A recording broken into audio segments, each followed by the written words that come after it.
Assalamualaikum warahmatullahi wabarakatuh. Diriwayatkan oleh Imam Bukhari dan Muslim dari Abi Hurairah. Abi Hurairah bercerita, "Ausani khalili sallallahu alaihi wasallam bisalasin." Kekasih saya Rasulullah berwasiat kepada saya, memesankan benar-benar kepada saya untuk melaksanakan 3 amalan yang terpuji. Pertama, siyamu salasati ayyamin min kulli syahrin. Puasa 3 hari dalam setiap bulan. Ini wasiat yang pertama. 3 hari pada setiap bulan. Tidak peduli bulan apa saja. Dalam artian ya bulan menurut perhitungan Islam ya. Muharram, Safar, Rabiul Awal, Rabiul Tsani, Jumadal Ula, Jumadil Akhir, Rajab, Sya'ban, Ramadan, Syawal, Zulqa'dah, Zulhijjah dan selanjutnya. 3 hari pada setiap bulan. Tanggalnya tanggal berapa saja. Lebih utama pada yang disebut Yaumul Bid, yaitu hari-hari di mana bulan menunjukkan purnama. Tanggal 13, tanggal 14 dan tanggal 15 pada setiap bulannya itu disunahkan melaksanakan puasa. Itu wasiat pertama, puasa 3 hari pada setiap bulan. Wasiat yang kedua, waraqatai duha, melaksanakan sholat duha sekurang-kurangnya 2 rakaat. Itu wasiat yang dipesankan benar kepada saya, kata Abi Hurairah. Pertama, puasa 3 hari pada setiap bulan. Yang kedua, usahakan jangan meninggalkan 2 rakaat minimal daripada sembahyang duha. Kita tahu sembahyang duha itu sembahyang sunnah di waktu pagi seketika matahari naik sepenggalahan. Sekurang-kurangnya 2 rakaat, sebanyak-banyaknya 8 rakaat. Di antara fadilah atau keutamaan daripada sholat duha ini yaitu menyangkut masalah rezeki dan usaha. Kemudian wasiat yang ketiga, wa an utira qabla an anama. Beliau sangat berwasiat kepada saya untuk sholat witir sebelum tidur. Artinya sholat malam sebagai amalan sunnah di dalam kehidupan kita. Huruf takwa itu qaf. Qaf adalah lambang dari sifat qanaah. Qanaah artinya merasa cukup. Puasa melatih kita untuk bersikap cukup dalam hidup. Kalau kita perturutkan menjelang saat berbuka, menunggu waktu berbuka, istilah orang di Jawa Barat ngabuburit katanya. Kita menunggu saat berbuka, segalanya saja ingin kita beli, segalanya saja ingin kita minum, semuanya saja ingin kita makan. Sebab nafsu sudah begitu berupa, perut sudah sedemikian lapar, kerongkong sudah sedemikian haus, rasanya semuanya saja ingin kita telan. Tapi tahukah kita bahwa setelah maghrib berbunyi, berapa banyak yang kita makan, berapa banyak yang kita minum? Sesuaikah dengan keinginan kita tadi siang? Tadi siang semuanya ingin kita makan, tadi siang semuanya ingin kita minum. Setelah berbuka, berapa banyak yang kita makan, berapa banyak yang kita minum? Itulah kehidupan. Segalanya ingin kita kuasai, segalanya ingin kita punyai, tapi berapa sih yang benar-benar kita perlukan? Maka orang kaya adalah orang yang hidupnya cukup. Orang miskin hakikat yang selalu merasa kurang. Bagaimanapun besar rumah, banyak uang kita, berpuluh kendaraan kita, kalau hidup selalu merasa kurang, itu artinya kita masih miskin. Maka jikalau ingin menjadi orang kaya, kuncinya hakikatnya cuma satu, hati kita merasa cukup dengan yang diberikan Allah, bersyukur atas segala nikmatnya, dan dengan syukur itu nikmat itu akan ditambah oleh Allah Subhanahu wa ta'ala. Puasa menimbulkan sifat qanaah, dan qanaah adalah watak daripada orang-orang yang bertakwa kepada Allah Subhanahu wa ta'ala. Persis seperti orang minum air laut. Makin diminum makin haus, makin diminum makin kering tenggorokan. Begitulah orang berhadapan dengan materi. Tadinya dia akan senang kalau dia merasa punya tanah ratusan hektar. Sudah ratusan hektar tidak cukup, ngelamun lagi, alangkah nikmatnya kalau bisa beli gunung. Gunung dibeli.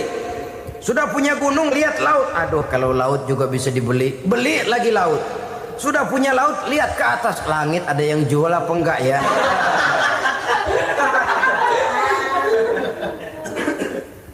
Seperti orang berhadapan dengan air laut yang makin diminum makin membuat kita haus dan makin kering tenggorokan ini. Maka itu harus dihentikan. Sikap untuk menghentikan itu tidak lain adalah dengan sifat qanaah itu tadi. Merasa cukup dengan apa yang diberikan Allah, mensyukuri nikmatnya.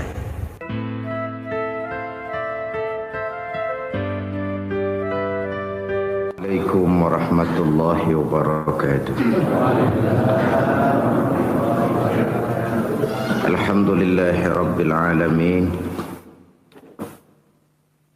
Wa bihi nasta'inu ala umuri dunya waddin. Salatu wassalamu ala asyrafil anbiya wal mursalin Sayyidina wa maulana Muhammadin wa ala alihi wa sahbihi ajma'in, amma ba'du. Pada pertemuan kali ini secara khusus kita akan membicarakan tentang puasa ini. Kita akan mulai dari yang pertama, puasa sunnah. Sebagaimana yang kita maklum, sunnah adalah satu perbuatan yang apabila kita kerjakan berpahala, tapi apabila kita tinggalkan tidak merupakan dosa. Hanya saja ia merupakan barometer dan ukuran daripada orang-orang yang cinta kepada sunnah itu sendiri. Ada banyak jenis puasa sunnah ini. Yang pertama, puasa sunnah di bulan Muharram. Rasulullah sallallahu alaihi wasallam bersabda, "Afdhalus siyami ba'da Ramadan syahrullahil Muharram, wa afdhalus salati ba'dal fardhah salatul lail." Diriwayatkan oleh Muslim dari Abi Hurairah. Puasa yang paling utama sesudah puasa Ramadan tidak lain adalah puasa di bulan Muharram. Dan solat yang paling afdol sesudah solat yang wajib adalah solat pada sepertiga malam yang akhir. Puasa di bulan Muharram merupakan puasa sunnah dan mempunyai nilai yang sangat besar dalam pandangan Allah Subhanahu wa ta'ala. Buat mereka yang mampu melaksanakan puasa sunnah di bulan Muharram ini, boleh melaksanakannya selama 10 hari. Hari yang pertama boleh juga 3 hari saja, atau setidak-tidaknya 1 hari daripada bulan Muharram. Yang kedua, puasa 10 hari daripada bulan Zulhijjah. Karena bulan Zulhijjah ini memang termasuk bulan yang dimuliakan oleh Allah Subhanahu wa ta'ala. Pertama, di sana ada hari Tarwiyah, ada hari Arafah, ada hari kurban, ada talbiyah, ada pelaksanaan haji dengan segala manasiknya. Maka puasa sunnah di bulan Zulhijjah merupakan amalan yang sangat utama dan besar pahalanya dalam pandangan Allah Azza wa Jalla. Sebagian ulama menjelaskan, man shoma hazihil ayyam akramahullahu bi asyri asya'in. Siapa orang yang melaksanakan ibadah puasa sunnah pada hari-hari 10 di bulan Zulhijjah ini, Allah Subhanahu wa ta'ala akan memuliakannya dengan 10 macam perkara. Saudara, ini keuntungannya. Yang pertama, orang yang puasa di hari-hari 10 bulan Zulhijjah, diberikan al-barakah fi umrihi, diberikan keberkahan pada umurnya. Setiap kita ingin memperoleh umur yang berkah. Umur yang berkah itu yang bagaimana? Apa yang jumlahnya panjang? Mungkin. Tetapi yang jelas umur yang berkah ini adalah umur yang bisa dipertanggungjawabkan di hadapan Allah Subhanahu wa taala. Artinya umur yang diisi penuh dengan kebajikan, umur yang diisi dengan segala macam kegiatan ibadah, dan umur yang dengan demikian sungguh pun kita sudah mati, jasad terkubur dalam tanah, nama kita akan tetap hidup, dikenal orang oleh karena kebajikan yang kita kerjakan.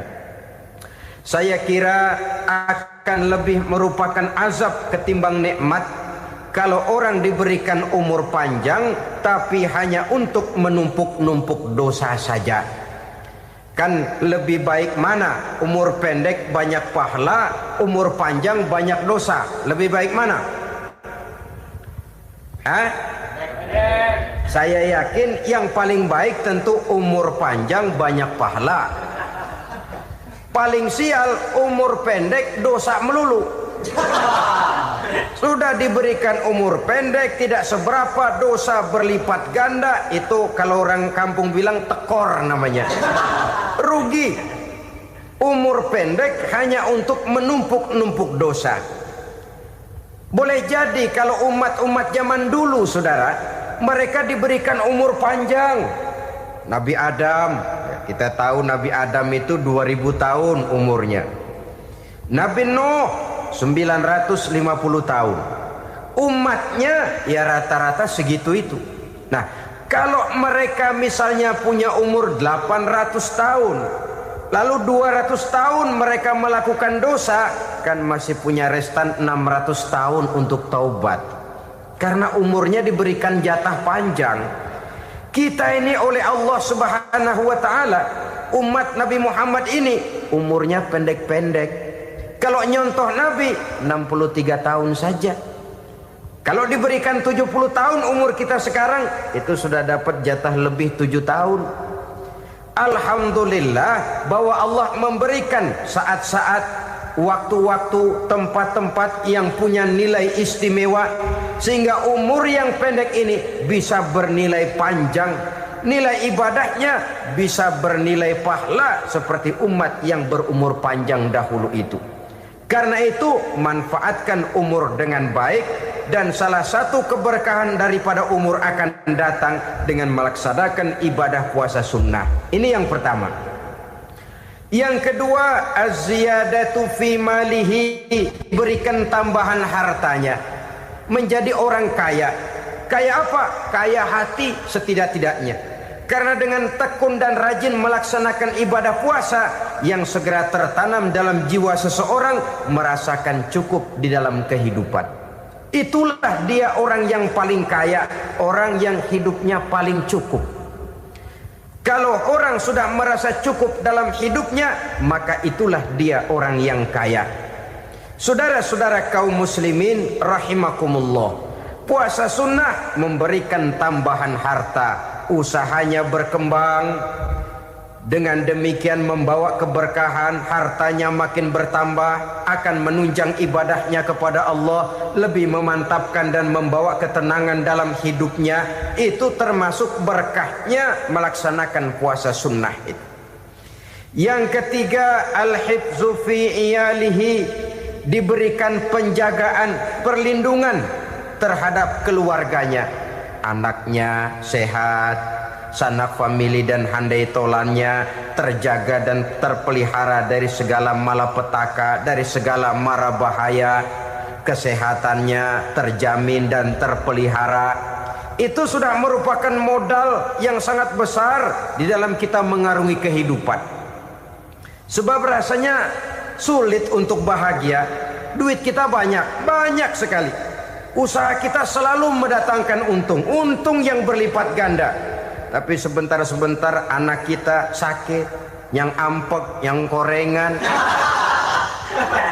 Yang kena musibah, ndak tak karu-karuan sakit, berobat sampai jutaan rupiah, itu kan sudah tidak membawa kebahagiaan. Uang masuk yang begitu banyak jumlahnya, habis akhirnya untuk berobat saja. Sebenarnya hitung-hitung ya seri-seri juga. Usaha berhasil, duit banyak, habis untuk berobat. Lah sama juga saudara-saudara. Jadi dengan demikian, biar duit kita banyak, asal keluarga pada sehat saja, udah enak bener itu. Duit banyak, ekonomi cukup, keluarga sehat, nikmat rasanya menjalani kehidupan ini. Yang kiamat sudah duit kagak barang seperak, keluarga ampek semua. Kiamat sudah. Saudara hadirin yang saya hormati, jadi yang ketiga, Allah memberikan pemeliharaan terhadap keluarganya. Satu kali orang dipelihara Allah, tidak satu kekuatan pun yang bisa mencelakakan. Satu kali orang disengsarakan Allah, tidak satu tenaga pun yang mampu menyelamatkannya. Itulah sebabnya perlindungan Allah, pemeliharaan Allah terhadap diri dan keluarga sangat kita perlukan di dalam kehidupan ini. Dengan melaksanakan ibadah puasa, kita mendekatkan diri kepada Allah. Dengan dekat kepada Allah, maka Allah pun dekat kepada kita. Sehingga dalam hadis qudsi dikatakan, ta'arraf ilallahi firraha ya'rifka fi syiddah. Ingatlah kepada Allah di waktu kamu senang, agar Allah ingat kepada kamu di waktu kamu susah. Yang kita laksanakan kadang-kadang sebaliknya. Waktu susah kita ingat Allah, waktu senang kita lupa Allah. Akhirnya nanti pada waktu kita melarat, kebelangsak, susah dan sebagainya, pertolongan tidak akan datang kepada kita. Benar, ta'arraf ilallah firraha ya'rifka fisyiddah. Ingatlah kepada Allah di waktu kamu susah, ingatlah kepada Allah di waktu kamu senang, agar Allah ingat kepadamu di waktu kamu mendapat kesusahan. Umumnya watak manusia memang kalau sudah dapat susah, ingat kepada Allah. Waktu duduk, waktu berbaring, sambil tidur, dalam segala keadaan Allah disebutnya, Allah dimintakan pertolongannya. Tapi dikala dia berada pada posisi di atas angin, merasa senang, bahagia, Allah terlupakan. Saudara-saudara kaum muslimin, itu yang ketiga. Yang keempat, at-takfiru li sayyiatihi. Orang yang melaksanakan puasa sunnah itu diampuni segala dosa dan kesalahan yang telah dilakukannya. Dan yang kelima, at-tad'ifu li hasanatihi, diberikan balasan yang berlipat ganda dari segala kebaikan yang dikerjakannya. 1 berbalas 7, 7 bisa berbalas 10, 10 masih berbalas 100, masih ditambah dengan wallahu yudha'ifu liman yasha. Allah melipat gandakan pahala orang-orang yang dikehendakinya. Maka carilah satu kebaikan yang apabila kita kerjakan, dosa akan dihapus dan nilai pahalanya menjadi berlipat ganda. 1 kali kita bekerja, 2-3 pulau bisa kita raih dan kita jangkau. Yang keenam, orang yang melaksanakan puasa sunnah di bulan Zulhijjah, at-tashil li sakarati mautihi, diberikan kemudahan pada saat menghadapi sakaratul maut. Maut a mysterious problem. Dia adalah pintu yang setiap orang pasti akan memasukinya. Bahwa mati adalah mati, itu semua kita tahu. Tapi hakikat orang pada saat menghadapi mati itu kan berbeda-beda. Ada yang matinya itu gampang sekali, persis orang tidur saja, tidak nampak gelisah, tidak bikin susah yang hidup, tidak gelimpangan di tempat tidur, persis seperti orang mau tidur saja. Ada yang sulit sekali menghadapi sakaratul maut, gelimpangan di tempat tidur, bikin bingung orang yang nunggu. Kadang-kadang seperti kerbau digorok lehernya. Saudara-saudara, sulit menghadapi sakaratul maut. Oleh karena itu Rasulullah sallallahu alaihi wasallam sering beliau itu kalau berdoa membaca Allahumma hawin alayya fi sakaratil maut. Ya Allah, mudahkan saya di dalam menghadapi sakaratul maut. Rasulullah saja, saudara, orang yang ibadahnya paling banyak, orang yang hatinya paling bersih, orang yang akhlaknya paling luhur, masih berdoa semacam ini, mohon dimudahkan oleh Allah agar mudah menghadapi sakaratul maut. Apalagi kita, terus terang kita ini paling-paling kelas muhtalid, bangsa sama pahala mau sama dosa doyan. Lebih perlu lagi menghadapi sakaratul maut, sehingga apabila malaikat maut datang menjemput nyawa kita, dimudahkan, jangan dibikin sulit, supaya mudah. Jadilah orang baik-baik. Biasanya kalau bagian yang mati, malaikat maut juga kali main-mainin dulu tuh orang, utak-atik, ditakut-takutin dan segala macam. Saudara hadirin yang saya hormati, maka menghadapi sakaratul maut ini merupakan kunci. Apakah seseorang bisa husnul khatimah atau bisa su'ul khatimah? Salah satu jalan untuk memudahkan diri menghadapi sakaratul maut, melaksanakan puasa sunnah di bulan Zulhijjah ini. Yang ketujuh, ad-diya'u li zulumati qabrihi, diberikan terang di alam kuburnya. Kubur, saudara tahu, saudara tentu sering lihat orang dimasukkan ke liang lahat, ditutup dengan papan, dinding ari kata kita di kampung, lalu diuruk lagi dengan tanah. Dalamnya liang lahat, gelapnya liang lahat, gelapnya diuruk dengan tanah, gelapnya di dalam kubur, tiga gelap yang menjadi satu. Bapak moyangnya gelap.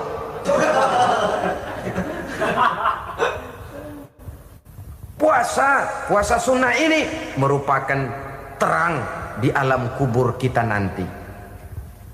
Yang kedelapan, at-tasqil limizanihi, diberikan keringanan pada timbangan di hari akhirat nanti. Bahwa setelah dibangkitkan dari kubur, setiap kita akan menghadapi perhitungan, akan ditimbang segala macam kebaikan dan segala macam kejahatan yang pernah kita lakukan di dalam kehidupan. Orang yang melaksanakan ibadah puasa sunnah, at-tasqilu limizanihi, diberikan keringanan timbangan hari akhiratnya nanti. Yang kesembilan, an-najah minal bala, diberikan keselamatan dari segala macam bencana. Dan yang ke-10, as-su'ud ala darajatihi, diberikan ketinggian, naik derajatnya, derajat di dunia, lebih-lebih lagi derajat di akhirat nanti. Ini keutamaan yang diberikan Allah Subhanahu wa ta'ala kepada mereka yang melaksanakan ibadah puasa 10 hari di bulan Zulhijjah menurut penjelasan sebagian dari para ulama kita. Jadi setelah puasa Muharram ada lagi puasa Zulhijjah. Kemudian puasa sunnah yang ketiga, puasa sunnah pada hari Senin dan hari Kamis. Apa sumber hukumnya? Diriwayatkan oleh Imam Muslim dari Abi Qatadah, Rasulullah sallallahu alaihi wasallam ditanya tentang puasa pada hari Senin. Kenapa Rasul melakukan itu? Beliau menjawab, zalika yaumu wulidtu fihi wa yaumu bu'istu au unzila alayya fihi. Hari Senin itu adalah hari di mana aku dilahirkan dan hari di mana aku dibangkitkan. Wahyu pertama turun kepadaku pun pada hari itu. Maka sunnah melaksanakan puasa pada hari itu. Adapun hari Kamis, ada hadis yang diriwayatkan oleh Imam Turmuzi dari Abi Hurairah, Nabi bersabda, tu'radul a'malu yaumul isnaini wal khamisi fa uhibbu ay yu'radu amali wa ana sha'im. Disetor amal setiap manusia pada hari Senin dan pada hari Kamis.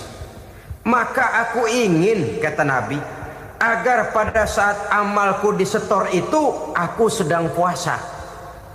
Jadi malaikat itu menurut riwayat ini mencatat dan menyetorkan catatan amalan seseorang pada hari Senin, hari Kamis.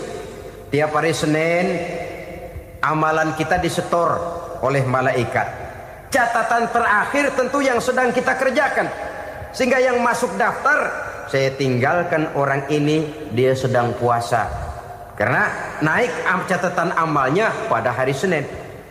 Kamis diangkat lagi, catatan paling akhir, saya tinggalkan orang ini, dia sedang puasa. Itu makna fa uhibbu ayyurada amali wa ana shaim. Aku senang kalau pada saat amalku disetor, catatan paling akhir aku lagi puasa. Satu keistimewaan. Alangkah celaka tiap amalan disetor kita sedang berbuat jahat. Senin, Kamis, teler, mabok, judi. Tiap amalan disetor, catatan akhirnya saya tinggalkan si fulan lagi teler. Laporan Senin. Kamis laporan lagi, saya tinggalkan si fulan lagi mirit kartu. Saudara hadirin yang saya muliakan, alangkah jeleknya catatan kita.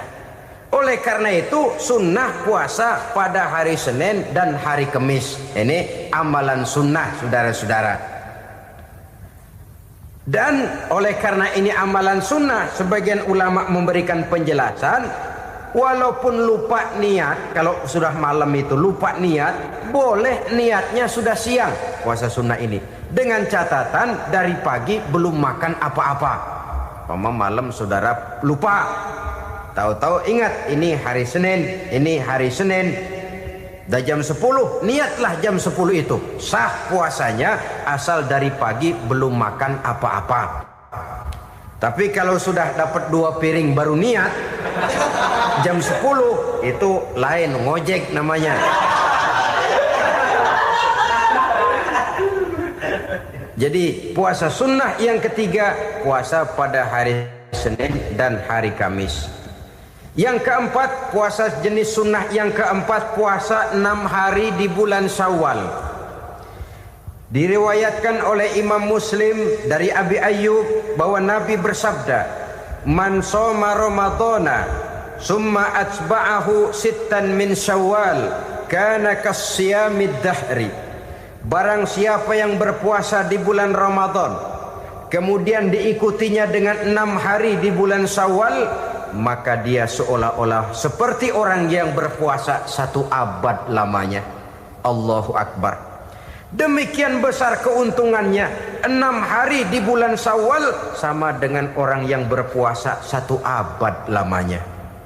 Ini fadailul a'mal, saudara-saudara. Jangan diartikan karena menang sudah puasa 6 hari bulan Syawal, Ramadan tahun depannya lantas nggak puasa. Kenapa? Ukurannya sudah 1 abad. Bukan itu pengertiannya. Ini mendorong orang memberikan ganjaran pahala yang sedemikian besar. 6 hari setelah Ramadan, artinya di bulan Syawal. Tidak pada hari pertama Syawal, karena haram hukumnya berpuasa pada hari fitri itu. 6 hari di bulan Syawal. Tinggal lihat yang mampunya saja. Boleh berurutan, boleh tidak berselang-seling, boleh, asal saja jumlahnya 6 hari selama masih bulan Syawal itu. Hari ini 3 hari lagi, 4 hari lagi, diselang-seling atau berurutan, itu juga lebih baik. Puasa sunnah 6 hari daripada bulan Syawal. Kemudian yang kelima, puasa sunnah 3 hari pada setiap bulan. 3 hari pada setiap bulan. Diriwayatkan oleh Imam Bukhari dan Muslim dari Abi Hurairah. Abi Hurairah bercerita, "Ausani khalili sallallahu alaihi wasallam bisalasin." Kekasih saya Rasulullah berwasiat kepada saya, memesankan benar-benar kepada saya untuk melaksanakan 3 amalan yang terpuji. Pertama, siyamu salasati ayyamin min kulli syahrin. Puasa 3 hari dalam setiap bulan. Ini wasiat yang pertama. 3 hari pada setiap bulan. Tidak peduli bulan apa saja. Dalam artian ya bulan menurut perhitungan Islam ya. Muharram, Safar, Rabiul Awal, Rabiul Tsani, Jumadal Ula, Jumadil Akhir, Rajab, Sya'ban, Ramadan, Syawal, Zulqa'dah, Zulhijjah dan selanjutnya. 3 hari pada setiap bulan. Tanggalnya tanggal berapa saja? Lebih utama pada yang disebut Yaumul Bid, yaitu hari-hari di mana bulan menunjukkan purnama. Tanggal 13, tanggal 14 dan tanggal 15 pada setiap bulannya itu disunahkan melaksanakan puasa. Itu wasiat pertama, puasa 3 hari pada setiap bulan. Wasiat yang kedua, warok'atai duha, melaksanakan sholat duha sekurang-kurangnya 2 rakaat. Itu wasiat yang dipesankan benar kepada saya, kata Abi Hurairah. Pertama, puasa 3 hari pada setiap bulan.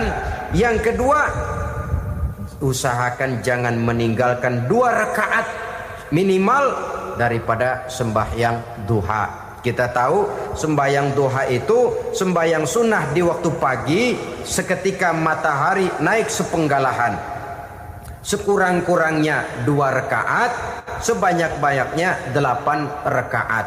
Di antara fadilah atau keutamaan daripada sholat duha ini yaitu menyangkut masalah rezeki dan usaha. Kemudian wasiat yang ketiga, wa an utira qabla an anama. Beliau sangat berwasiat kepada saya untuk sholat witir sebelum tidur. Artinya sholat malam sebagai amalan sunnah di dalam kehidupan kita. Jadi saudara-saudara, dalam hidup ini kita akan selalu berbentur dengan keperluan. Kalau pada satu saat kita sudah sampai kepada tahap berpikir ini keperluan saya, tentu hal-hal semacam ini akan kita kerjakan.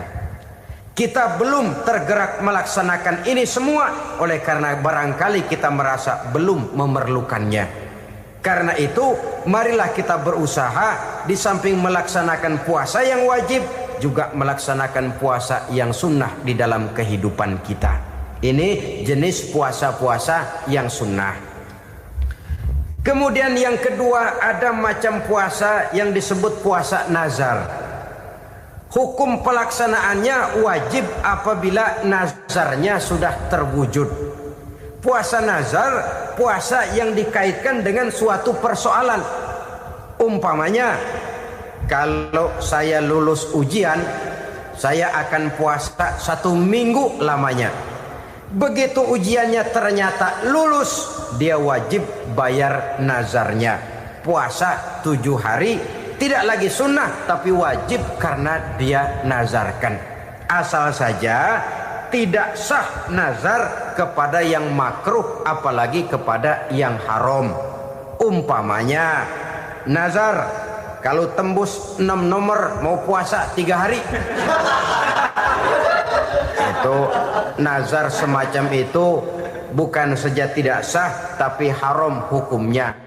Tidak boleh nazar kepada yang makruh apalagi kepada yang haram. Jadi apabila maksud yang sudah kita niatkan tercapai, wajiblah nazar itu dibayar, yaitu kalau nazarnya sunnah melaksanakan ibadah puasa.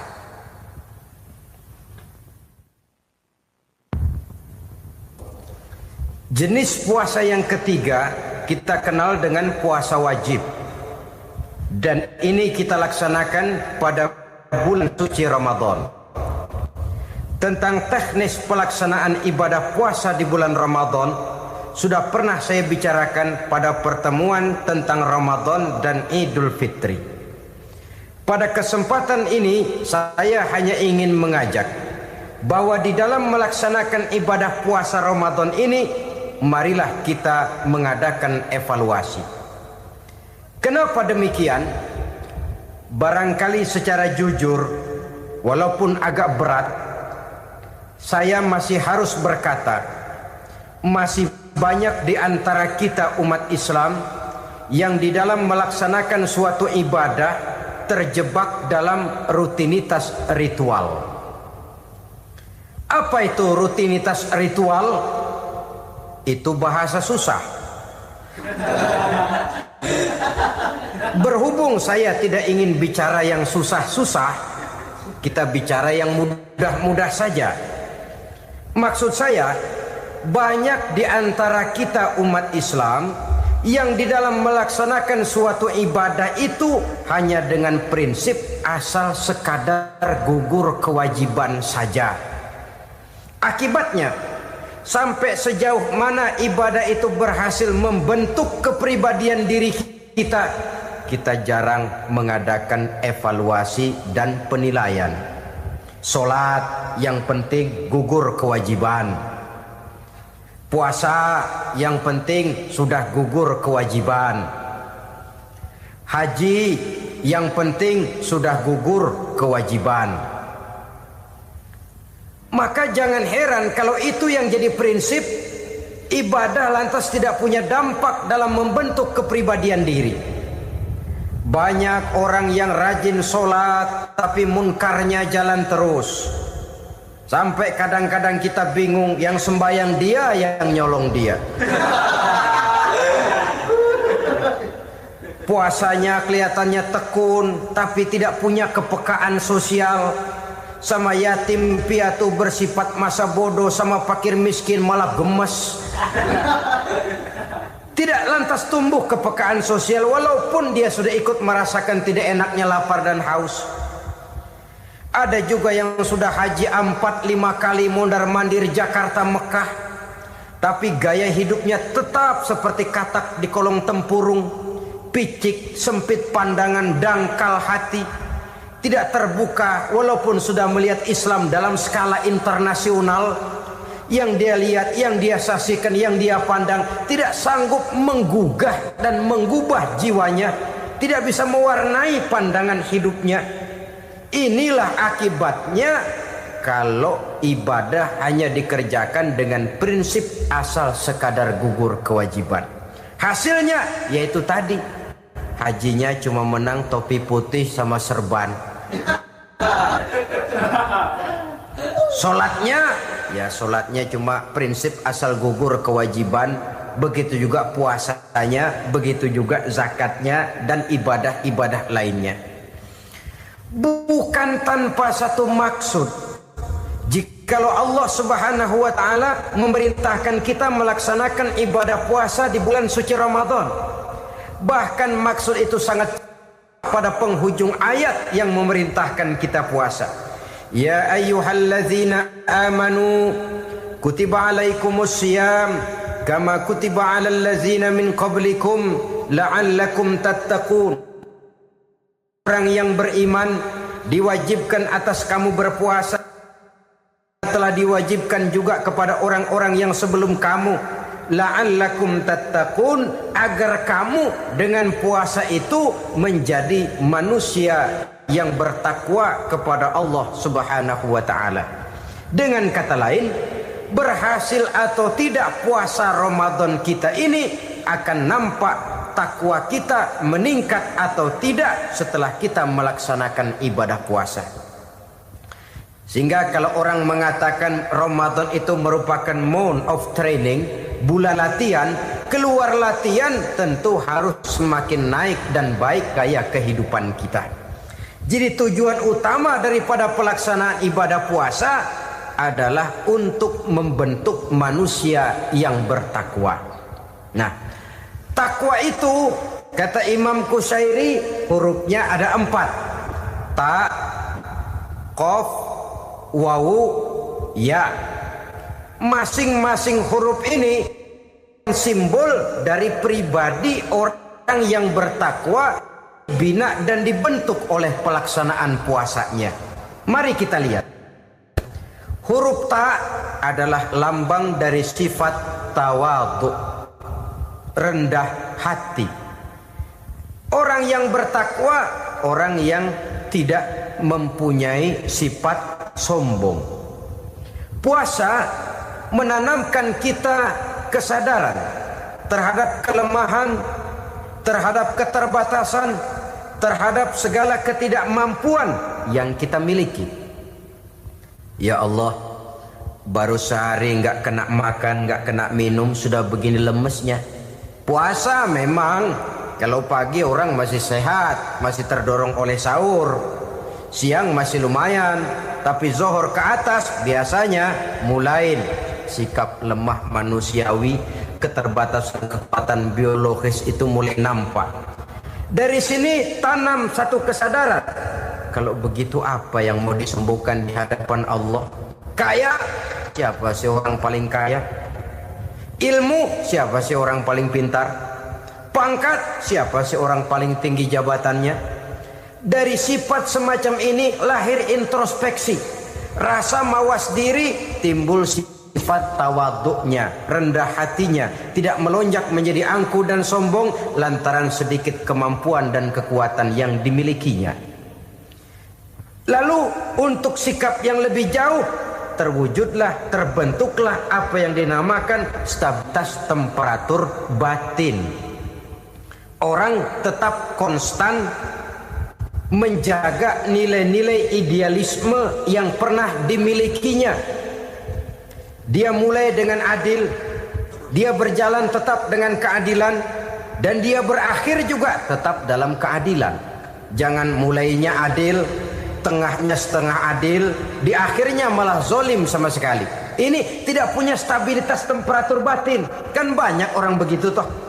Mulanya benar, belakangan mau benar sendiri.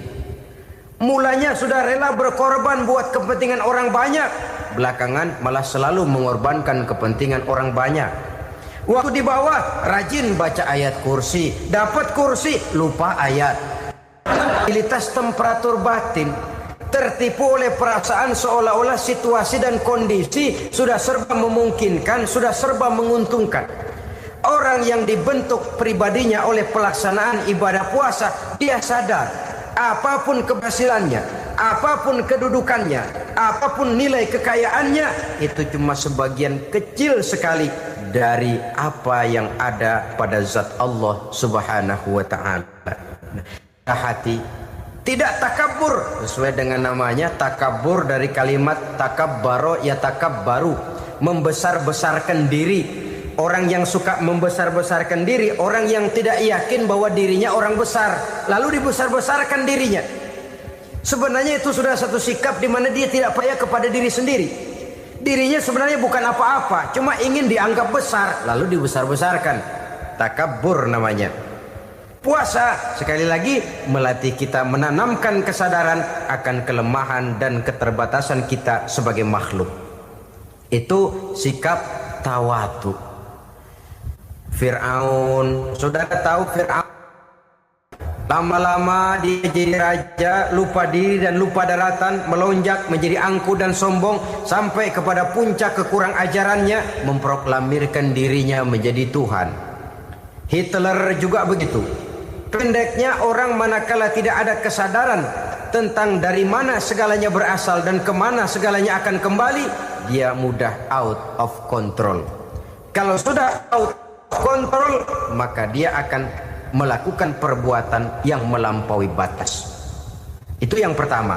Jadi orang takwa, orang yang rendah hati, salah satu tujuan daripada pelaksanaan ibadah puasa menanamkan sikap rendah hati. Dari sikap rendah hati ini yang timbul lalu apa? Kepekaan sosial. Kalau saya puasa, saya sudah merasakan bagaimana tidak enaknya lapar. Saya sudah merasakan bagaimana tidak enaknya haus. Tapi bagaimanapun, saya lapar cuma sebentar, saya haus cuma sebentar. Selesai maghrib, lapar saya hilang, haus saya hilang. Bagaimana yatim piatu, orang-orang tua jompo yang perlu santunan, orang-orang miskin yang terkapar di kolong-kolong jembatan, yang tiap hari merasakan perasaan seperti ini, tanpa tahu kapan hidup dan nasibnya akan berubah. Tidur beratapkan langit, berselimut koran. Kalau demikian, saya ini beruntung. Kalau demikian, apa yang bisa saya lakukan untuk mereka?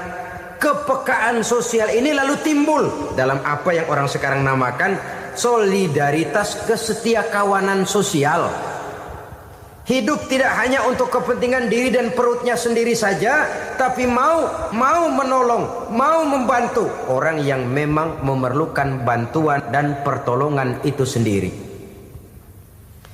Jangan setelah tahu lapar tidak enak, haus tidak enak, tapi kita tidak mau tenggang rasa, tidak mau timbang rasa. Begini loh tidak enaknya lapar, begini loh tidak enaknya haus. Ini terjadi pada diri saya. Saya masih mampu, masih berbuka puasa. Bagaimana yang tiap hari merasakan seperti ini? Tidak Ramadan, tidak Syawal, tidak Zulqa'dah, tidak Zulhijjah, selalu kelaparan dan kehausan. Dari sana timbul kepekaan sosial. Lalu lahirlah sikap pemurah, dermawan, mau menoleh ke kiri dan ke kanan. Bahkan Al-Quran itu sampai mengancam betul. Ara'aita allazi yukadzibu bid-din fadzalika allazi yad'ul yatim wa la mendustakan agama. Islam mendustakan Islam. Salat dia tapi mendustakan salat. Puasa dia tapi mendustakan puasa. Siapa mereka itu? Fadzalika allazi yad'ul yatim. Merekalah orang-orang yang meninggalkan anak-anak yatim. Wa la yahuddu ala ta'amil miskin, dan tidak pernah memberi pertolongan, tidak memerintahkan memberi makan kepada fakir miskin, walaupun dia berada pada posisi dan kondisi yang memang dia mampu. Nah, kalau dia tidak mampu itu lain soal. Dia mampu, dia tahu dan dia diam saja.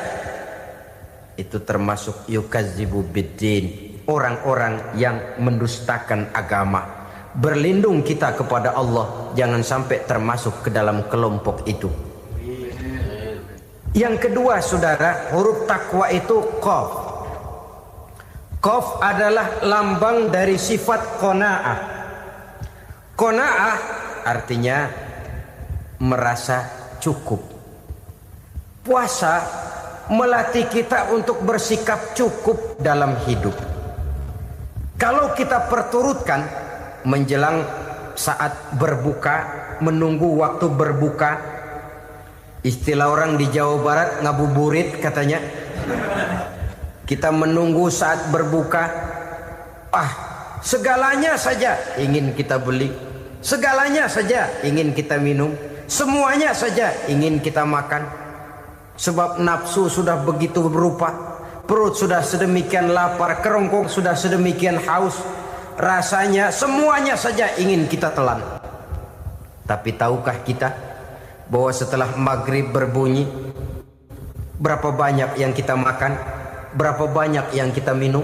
Sesuaikah dengan keinginan kita tadi siang? Tadi siang semuanya ingin kita makan, tadi siang semuanya ingin kita minum. Setelah berbuka, berapa banyak yang kita makan, berapa banyak yang kita minum? Itulah kehidupan.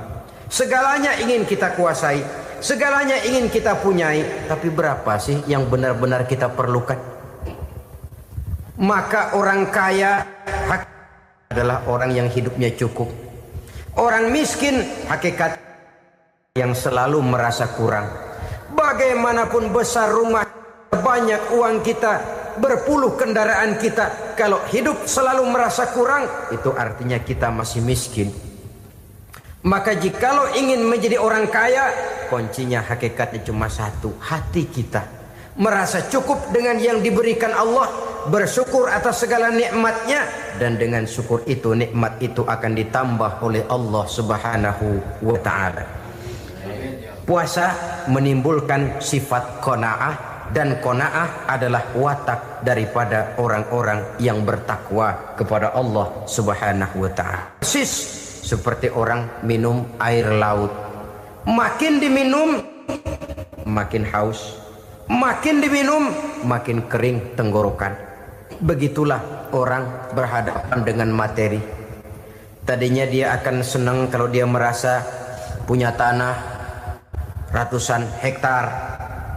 Sudah ratusan hektar tidak cukup, ngelamun lagi, alangkah nikmatnya kalau bisa beli gunung. Gunung dibeli, Sudah punya gunung, lihat laut. Aduh, kalau laut juga bisa dibeli, beli lagi laut. Sudah punya laut, lihat ke atas langit, ada yang jual apa enggak ya?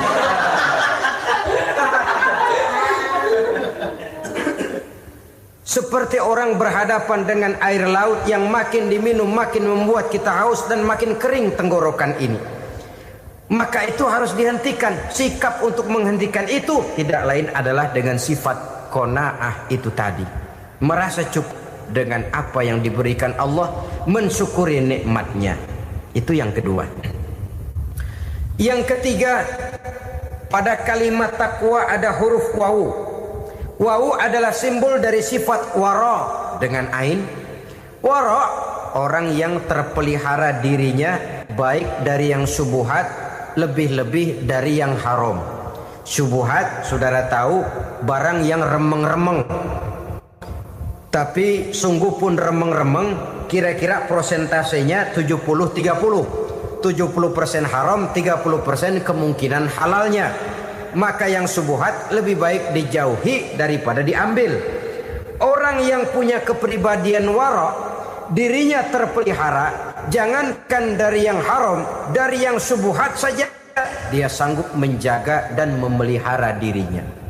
Oleh karena itu saya heran kalau orang di bulan Ramadan dia sanggup menjaga diri di waktu siang dari jenis makanan yang halal, dari jenis minuman yang haram. Ada tahu nganggur di meja siang, enggak dia makan. Ada air teh nganggur di meja siang, enggak dia makan. Padahal itu jenis makanan dan minuman yang halal. Tapi ketika datang maghrib, dia berbuka dengan makanan yang dibeli dari uang yang dihasilkan dengan cara yang haram. Bukankah itu sesuatu yang terbalik? Bukankah dengan demikian sudah tidak lagi menimbulkan sikap yang bisa memelihara dan menjaga kepribadian diri? Orang yang membiasakan diri terpelihara dari yang syubhat apalagi yang haram, maka baik yang dipakainya, yang diminumnya, yang dimakannya terdirilah dari barang-barang yang baik yang dihalalkan oleh agama. Wara. Kemudian yang keempat, pada huruf kalimat takwa ada huruf yakin. Huruf ya, simbol dari sifat yakin. Orang yang puasa dibentuk kepribadiannya mempunyai satu keyakinan yang tangguh. Dan keyakinan adalah ciri daripada orang yang takwa. Kita lihat, yang dipanggil melaksanakan ibadah puasa ini kan iman. Karena memang sulit untuk melaksanakan puasa kalau tidak iman yang jadi dasar. Setidaknya seperti sudah pernah saya sampaikan, ibadah puasa ini memang sulit terkena penyakit show. Kalau kita sholat barangkali terangsang karena kelihatan orang lain. Kalau kita pergi haji mungkin jadi sugesti karena orang banyak tahu. Kalau kita bayar kita jadi terangsang karena banyak orang lihat. Tapi kalau sudah puasa, puasa itu kan yang tahu cuma kita dan Allah saja. Ya, kita sholat, orang lain lihat, kita jadi rada semangat. Kita pergi haji, orang lain banyak ngantar, kita semangat. Kita bayar zakat, orang lain banyak saksikan, kita bersemangat. Tapi kita puasa, siapa yang mau nyaksiin kita puasa? Siapa yang mau memuji kita puasa? Siapa yang mau menyanjung kita puasa? Itu cuma urusan kita dan Allah. Oleh karenanya, dasar daripada pelaksanaan ibadah yang harus mencegah tenggorokan segalanya jadi nikmatan. Tidak ada kerja yang lebih indah selain kerja yang didasarkan kepada satu keyakinan bahwa yang kita kerjakan itu adalah sesuatu yang benar. Dalam hal ini sesuatu yang diperintahkan oleh Allah Subhanahu wa taala kepada kita. Saudara-saudara kaum muslimin rahimakumullah. Demikianlah titik evaluasi kita. Jangan berpuasa hanya dengan prinsip asal sekadar menggugurkan kewajiban saja, yang akan berakibat Ramadan tahun ini berakhir begitu, Ramadan terjebak menjalani rutinitas ritualnya saja. Bahkan kadang-kadang yang nyata betul, Nabi menganjurkan tingkatkan ibadah pada 10 hari yang akhir di bulan Ramadan, tanggal 20 sampai akhir Ramadan. Yang kita praktekkan malah kegiatan ibadah kita justru menurun pada 20 Ramadan yang akhir. Coba lihat 20 Ramadan ke atas. Itu pasukan tarawih paling kelas 60-70 tahun ke atas. Kemana yang lain sudah berpikir menghadapi lebaran, berpikir pulang mudik, berpikir macam-macam. Akibatnya konsentrasi ibadah lalu buyar. Dianjurkan Rasul tingkatkan ibadah pada 10 hari yang terakhir. Kita malah makin ke akhir makin lancip.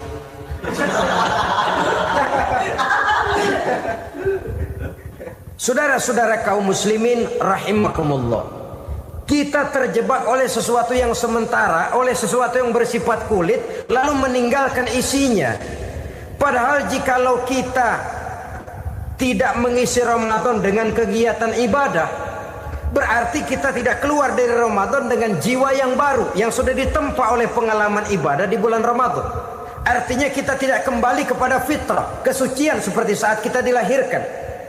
Lalu kalau kita tidak kembali kepada fitrah, apa yang mau kita rayakan pada Idul Fitri itu? Di mana letak kegembiraan kita? Di mana letak kebahagiaan hati? Kembalikah kita kepada fitrah? Tidak. Benarkah puasa yang kita kerjakan? Kelihatannya juga tidak. Adakah dampak dari pelaksanaan ibadah dalam pribadi kita? Tidak. Kadang-kadang Ramadan selesai malah teriak merdeka.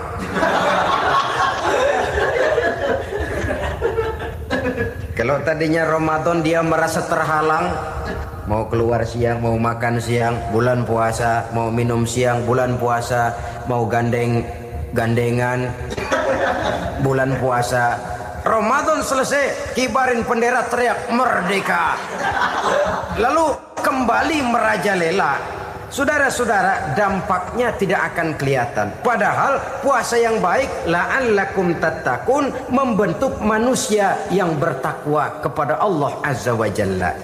Nah, sekarang apa kemudahan dan keistimewaan yang akan diberikan Allah kepada mereka yang sampai kepada tingkat takwa ini? Al-Quran menjelaskan, pertama, may yattaqillaha yaj'al lahu makhraja.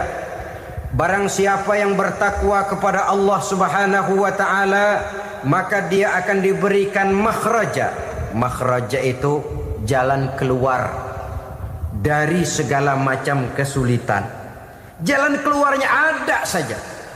Menurut ukuran kemampuan dia tidak mungkin, mustahil, tidak bisa, mana mungkin. Tapi pada waktunya ada saja jalan keluarnya. Termasuk jenis yang yaj'al lahu makhraja. Orang yang bertakwa kepada Allah selalu diberikan jalan keluar dari segala kesulitan yang dihadapinya.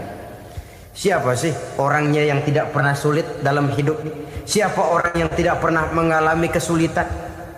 Tapi kadang orang menilai, itu kelihatannya hidupnya enak aja ya, kayaknya gak pernah mengalami kesulitan. Sebenarnya bukan tidak pernah mengalami kesulitan, Allah selalu memberikan jalan keluar dari segala kesulitan yang dihadapinya. Lah kalau Allah yang memberikan jalan keluar, tentu sangat mudah sekali. Orang yang bertakwa diberikan jalan keluar dari segala macam kesulitan. Satu. Yang kedua, wa yarzuqhu min haitsu la yahtasib. Dia akan diberikan rezeki oleh Allah dengan jalan yang tidak disangka-sangka. Rezekinya datang dengan cara yang tidak disangka-sangka. Gajinya mungkin kecil, tapi penghasilannya gede. Kan itu yang penting. Gaji dan penghasilan kan lain tuh. Boleh jadi gaji kecil, asal penghasilan gede, kan nikmat hidup itu. Nah, penghasilan ini ada yang bisa kita perkirakan. Bisa kita perkirakan. Misalnya gaji itu tadi. Kalau saya kerja, gaji saya begini. Ada rezeki yang masuk min haitsu la yahtasib. Tidak kita sangka-sangka, tidak kita duga-duga, tahu-tahu ada saja rezeki. Datang orang bawa persoalan yang mendatangkan hasil. Sebab rezeki, jodoh, maut memang seperti bayangan. Kita uber-uber dia lari, kita diem dia diem. Kan gemesin itu. Bayang-bayang itu begitu. Kita kejar, dia lari. Rezeki juga begitu. Kita diam, dia diam. Setengah mati yang namanya rezeki kita cari, kita uber, ngobek sampai ratusan bohong kita kerjain. Tapi memang belum waktunya, ya sulit untuk tembus. Tapi kadang-kadang giliran kita nongkrong di rumah, datang orang bawain rezeki. Itulah yang namanya rezeki. Tapi ini untuk orang yang bertakwa. Kalau tidak punya kredibilitas takwa, jangan lalu pakai ayat ini. Diberikan Allah dengan rezeki dengan jalan yang tidak disangka. Kan ada ayatnya dah. Kita mah manteng aja di rumah dah. Ntar juga tuh rezeki datang.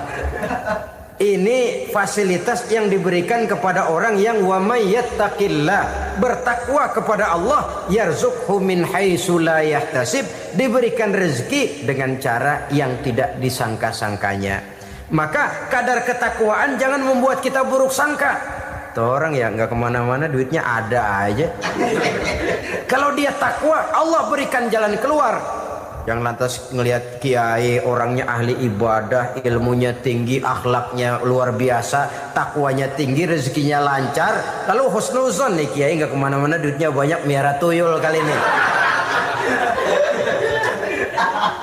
Itu termasuk jaminan Allah yang masuk kategori min haitsu la yahtasib. Yang ketiga, yaj'al lahu min amrihi yusra, dimudahkan segala urusannya. Dimudahkan segala urusannya. Kemudian yang keempat, yukaffir anhu sayyiatihi wa yu'azzim lahu ajra, diampuni segala kesalahannya dan dibesarkan pahala kebaikan yang dikerjakannya. Maka mudah-mudahan puasa yang kita kerjakan mengantarkan kita kepada ketakwaan kepada Allah, dan takwa membuka janji Allah kepada kita di dalam kehidupan ini. Sementara masa depan yang paling pasti adalah akhirat. Jika untuk masa depan dunia kita rela memeras keringat, membanting tulang, pergi pagi dan pulang petang, menyimpan uang, menyimpan tanah, menyimpan pabrik, pernahkah kita merenung jika satu saat kiamat datang, kita dibangkitkan dari kubur masing-masing, berdiri di padang mahsyar untuk mempertanggungjawabkan seluruh kegiatan hidup kita di dunia ini? Lalu kita akan menuju ke alam akhirat. Sudahkah kita mempunyai simpanan untuk akhirat kita? Pada pertemuan kali ini saya ingin menyampaikan sebuah hadis di mana Rasulullah sallallahu alaihi wasallam bersabda, arba'un min kanzil jannah. Simpanan sorga ada 4 macam. Yang pertama, ikhfa'us sadaqah, menyembunyikan sedekah. Saudara-saudara kaum muslimin, sebagaimana yang kita maklum bahwa Allah Subhanahu wa taala melebihkan sebagian rezeki dari kita terhadap yang lain. Ada yang kaya, ada yang setengah kaya, ada yang miskin, ada yang setengah miskin, dan selanjutnya. Ada yang gajinya kecil tapi penghasilannya gede. Ada yang penghasilannya gede tapi nggak punya gaji. Ada juga yang memang gajinya gede dan penghasilannya gede. Kelebihan rezeki merupakan sunnatullah dan tidak harus membuat kita merasa lebih dari yang lain. Bahkan sebaliknya, kelebihan itu harus membuat kita ringan tangan untuk menolong mereka yang memang memerlukan pertolongan. Kalau saudara diberikan ilmu, maka pertanyaan akhirat cuma satu: ilmumu kau amalkan untuk apa?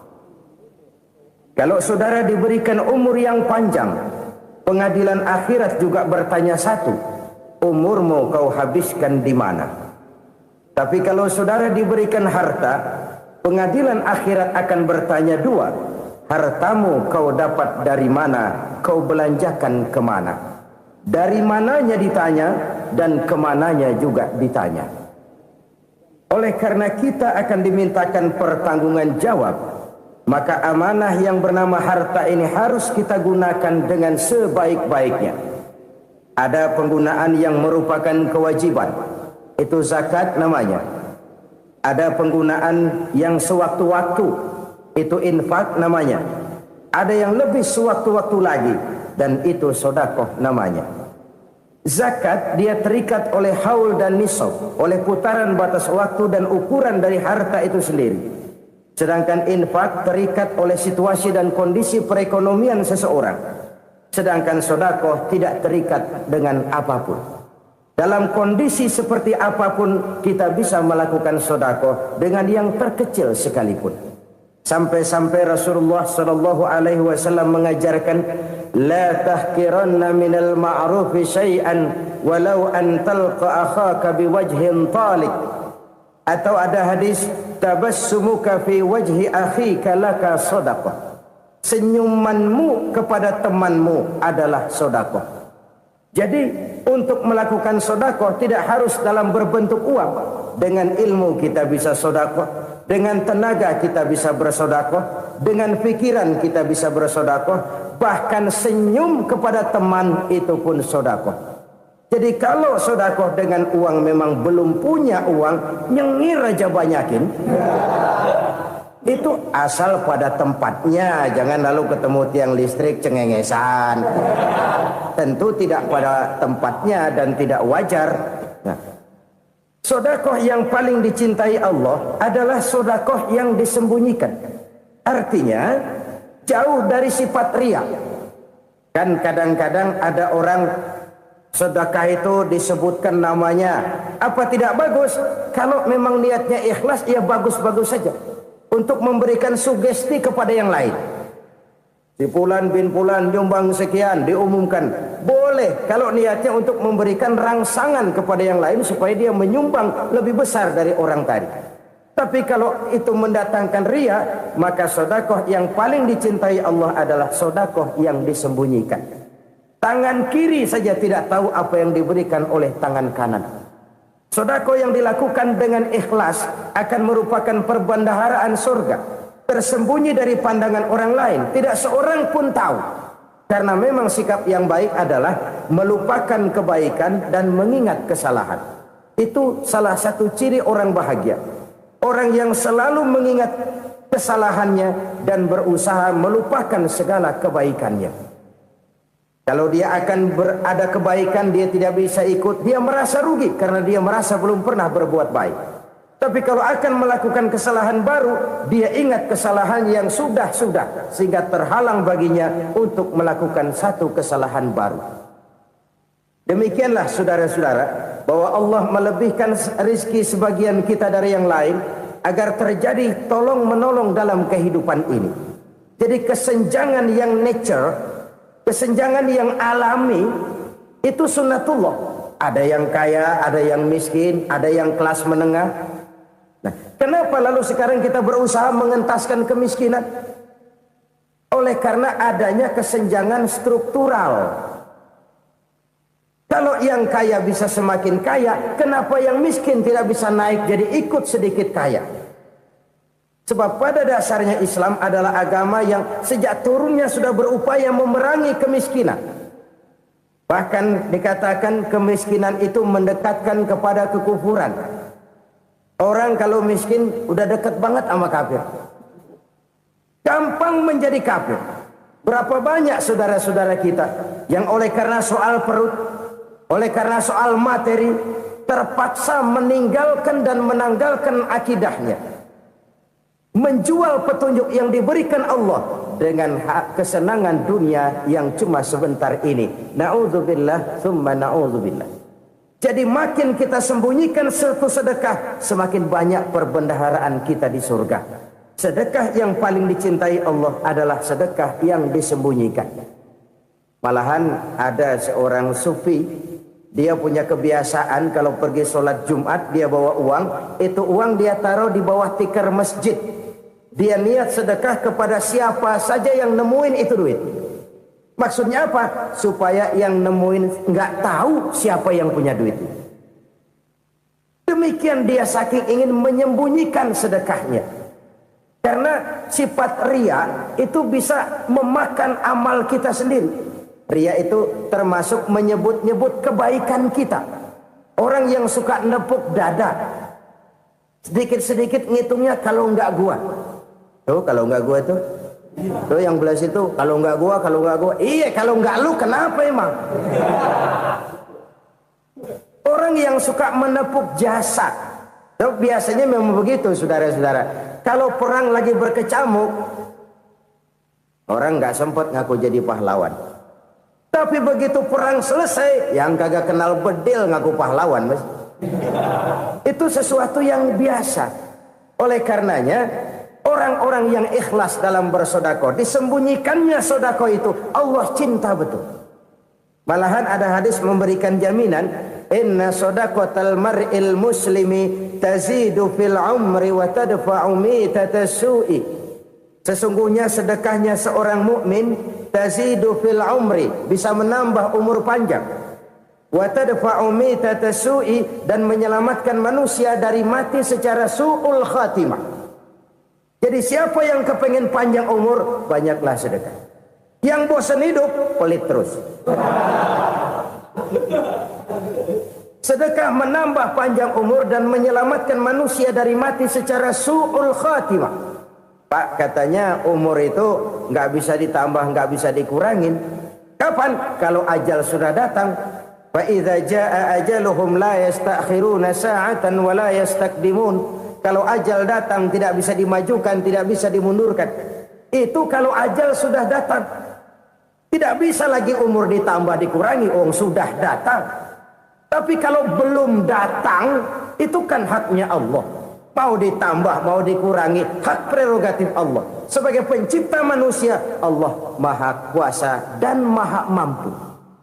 Sedekah ini menambah panjang umur dan menyelamatkan manusia dari mati secara su'ul khatimah.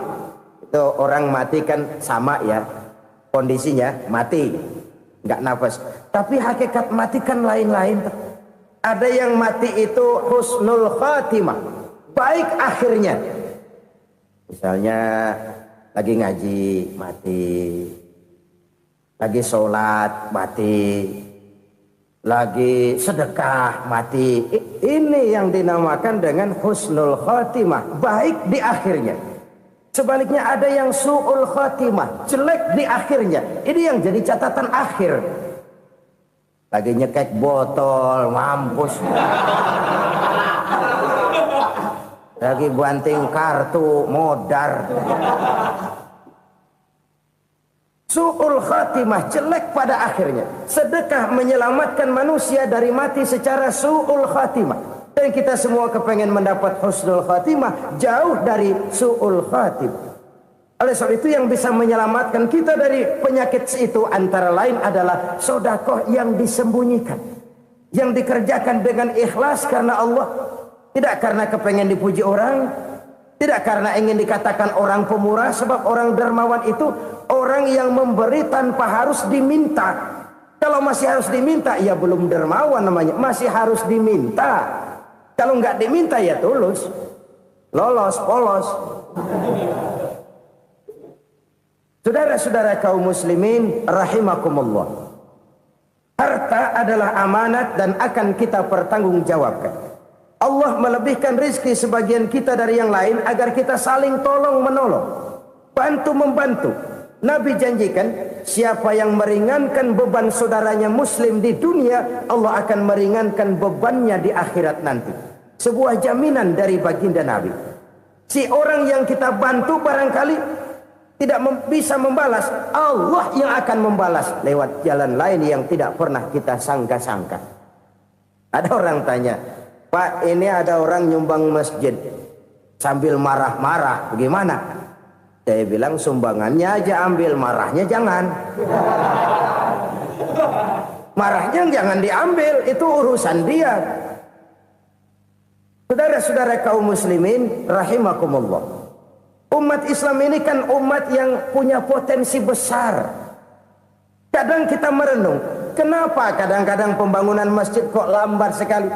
Kalau hotel hari ini peletakan pertama, bulan depan peresmian.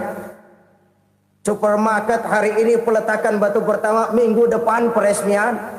Tapi kalau sudah yang namanya masjid, kadang-kadang peletakan batu pertama sekaligus jadi batu terakhir.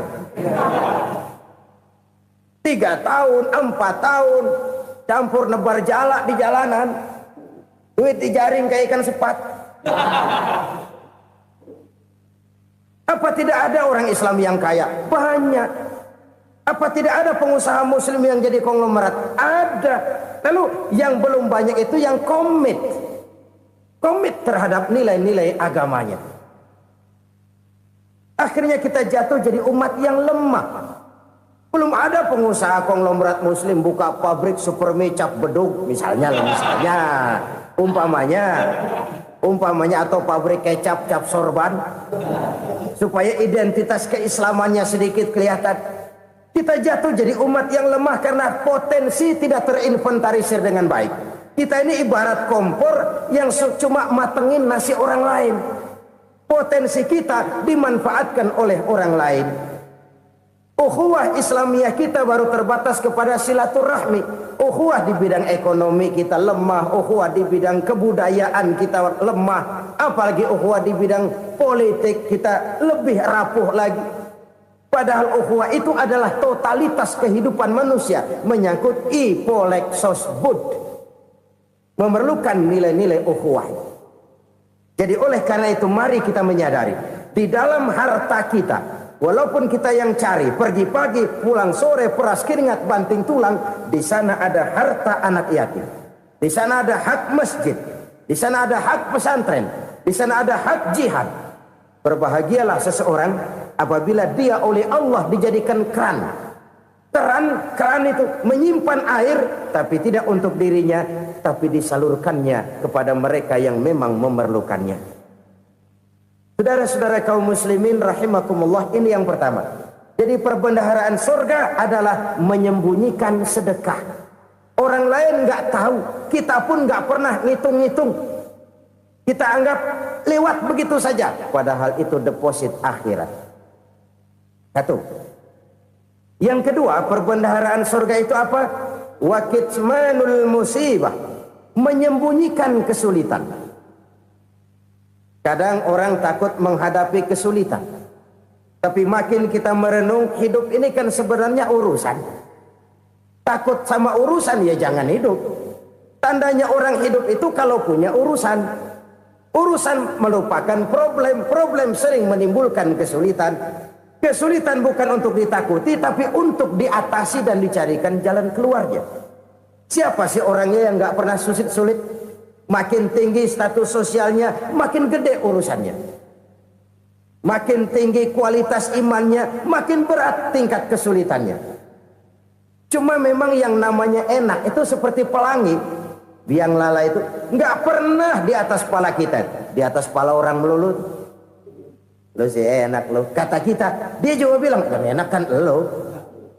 Pelangi itu nggak pernah di atas kepala kita. Kata tukang beca, aduh enak ya naik Mercy. Kata tukang beca, apa yang di dalam mobil Mercy? Aduh enak bener tukang beca, di jok leringkuk ngorok pulas bener. Saya kamar pakai AC sejuk, tempat tidur sutra, empuk, alga, spring bed, kulak kulik nggak bisa pulas kalau belum minum Valium, belum tidur. Enak bener tukang beca, di jok ngorok nggak tahu wetan kulon. Si tukang beca bilang yang di Mercy enak, yang di Mercy bilang tukang beca enak. Inilah enak, nggak pernah di atas kepala kita, di atas kepala orang lain melulu enak itu. Nah, saudara-saudara, yang merupakan perbendaharaan surga itu orang yang bisa menyembunyikan kesulitan, baik pribadi ataupun rumah tangga. Nih terutama rumah tangga yang jadi soalnya. Kadang-kadang kita ini kalau senang, sebaliknya kalau senang kita diam, kalem aja, cuek. Banyak banget duit kita bawaan, diam aja udah. Malah ketemu orang takut. Tapi begitu susah, sekampung tahu. Padahal Nabi mengajarkan perbendaharaan surga itu menyembunyikan musibah, menyembunyikan kesulitan. Kalau enak, cerita sama orang-orang. Kalau nggak enak, rasain sendiri, tekan sendiri, atasin sendiri. Kita kan sebaliknya, senang kita diam, asal lagi susah, paling tidak kita nyari teman buat cerita kesusahan. Siapa orangnya yang nggak pernah susah? Cuma soalnya bagaimana kita mengatasi kesusahan itu sendiri. Begitu juga misalnya kalau orang sudah berumah tangga, itu orang tuanya harus menjadi tempat dia cerita yang enak-enak saja. Yang nggak enak rasain berdua, selesaikan berdua, atasin berdua. Jangan dibalik. Asal senang diam, giliran susah saja. Maknya laporan. Terbalik. Bisa menjaga security informasi. Maka nama bayam keluar diam. Malah seluitan. Enak amat lo makan daging ayam. Security informasi. Saudara-saudara kaum muslimin rahimakumullah. Ujian yang terberat itu yang pernah diberikan kepada para nabi, para rasul, para aulia, para ulama. Makin tinggi keimanan, makin berat bentuk kesulitan. Ayo saya kemukakan satu contoh saja. Ada seorang nabi yang kaya, nabi kaya, namanya Nabi Ayub. Iblis kalau orang begini kan keki. Ibadahnya rajin, kaya. Nih yang kayak begini susah digodain. Kalau ibadahnya rajin, miskin, kali bisa disogok. Sini imannya mantap, ibadahnya rajin, kaya, nabi lagi. Oh, tapi namanya iblis nggak kurang akal. Laporan, Tuhan, kenapa Les? Ya ini bahasa saya, bahasa Qurannya sih nggak gitu. Itu hambamu yang namanya Ayub, dia rajin ibadah cuma karena dikasih kaya aja. Coba kasih miskin dia, berhenti dia sembahyang. Ah, kamu bisa aja. Saya tahu Ayub itu hambaku yang ikhlas. Saya buktiin Tuhan, silahkan. Dibuktiin lah, iblis turun ke alam ini. Yang mula-mula dia lakukan, dia rusak sawah ladang Nabi Ayub. Dia binasakan binatang ternak Nabi Ayub. Sehingga dalam waktu singkat, jatuhlah Nabi Ayub dari orang paling kaya jadi orang paling miskin. Beliau masih ibadah di mihrab dalam masjid. Datang iblis.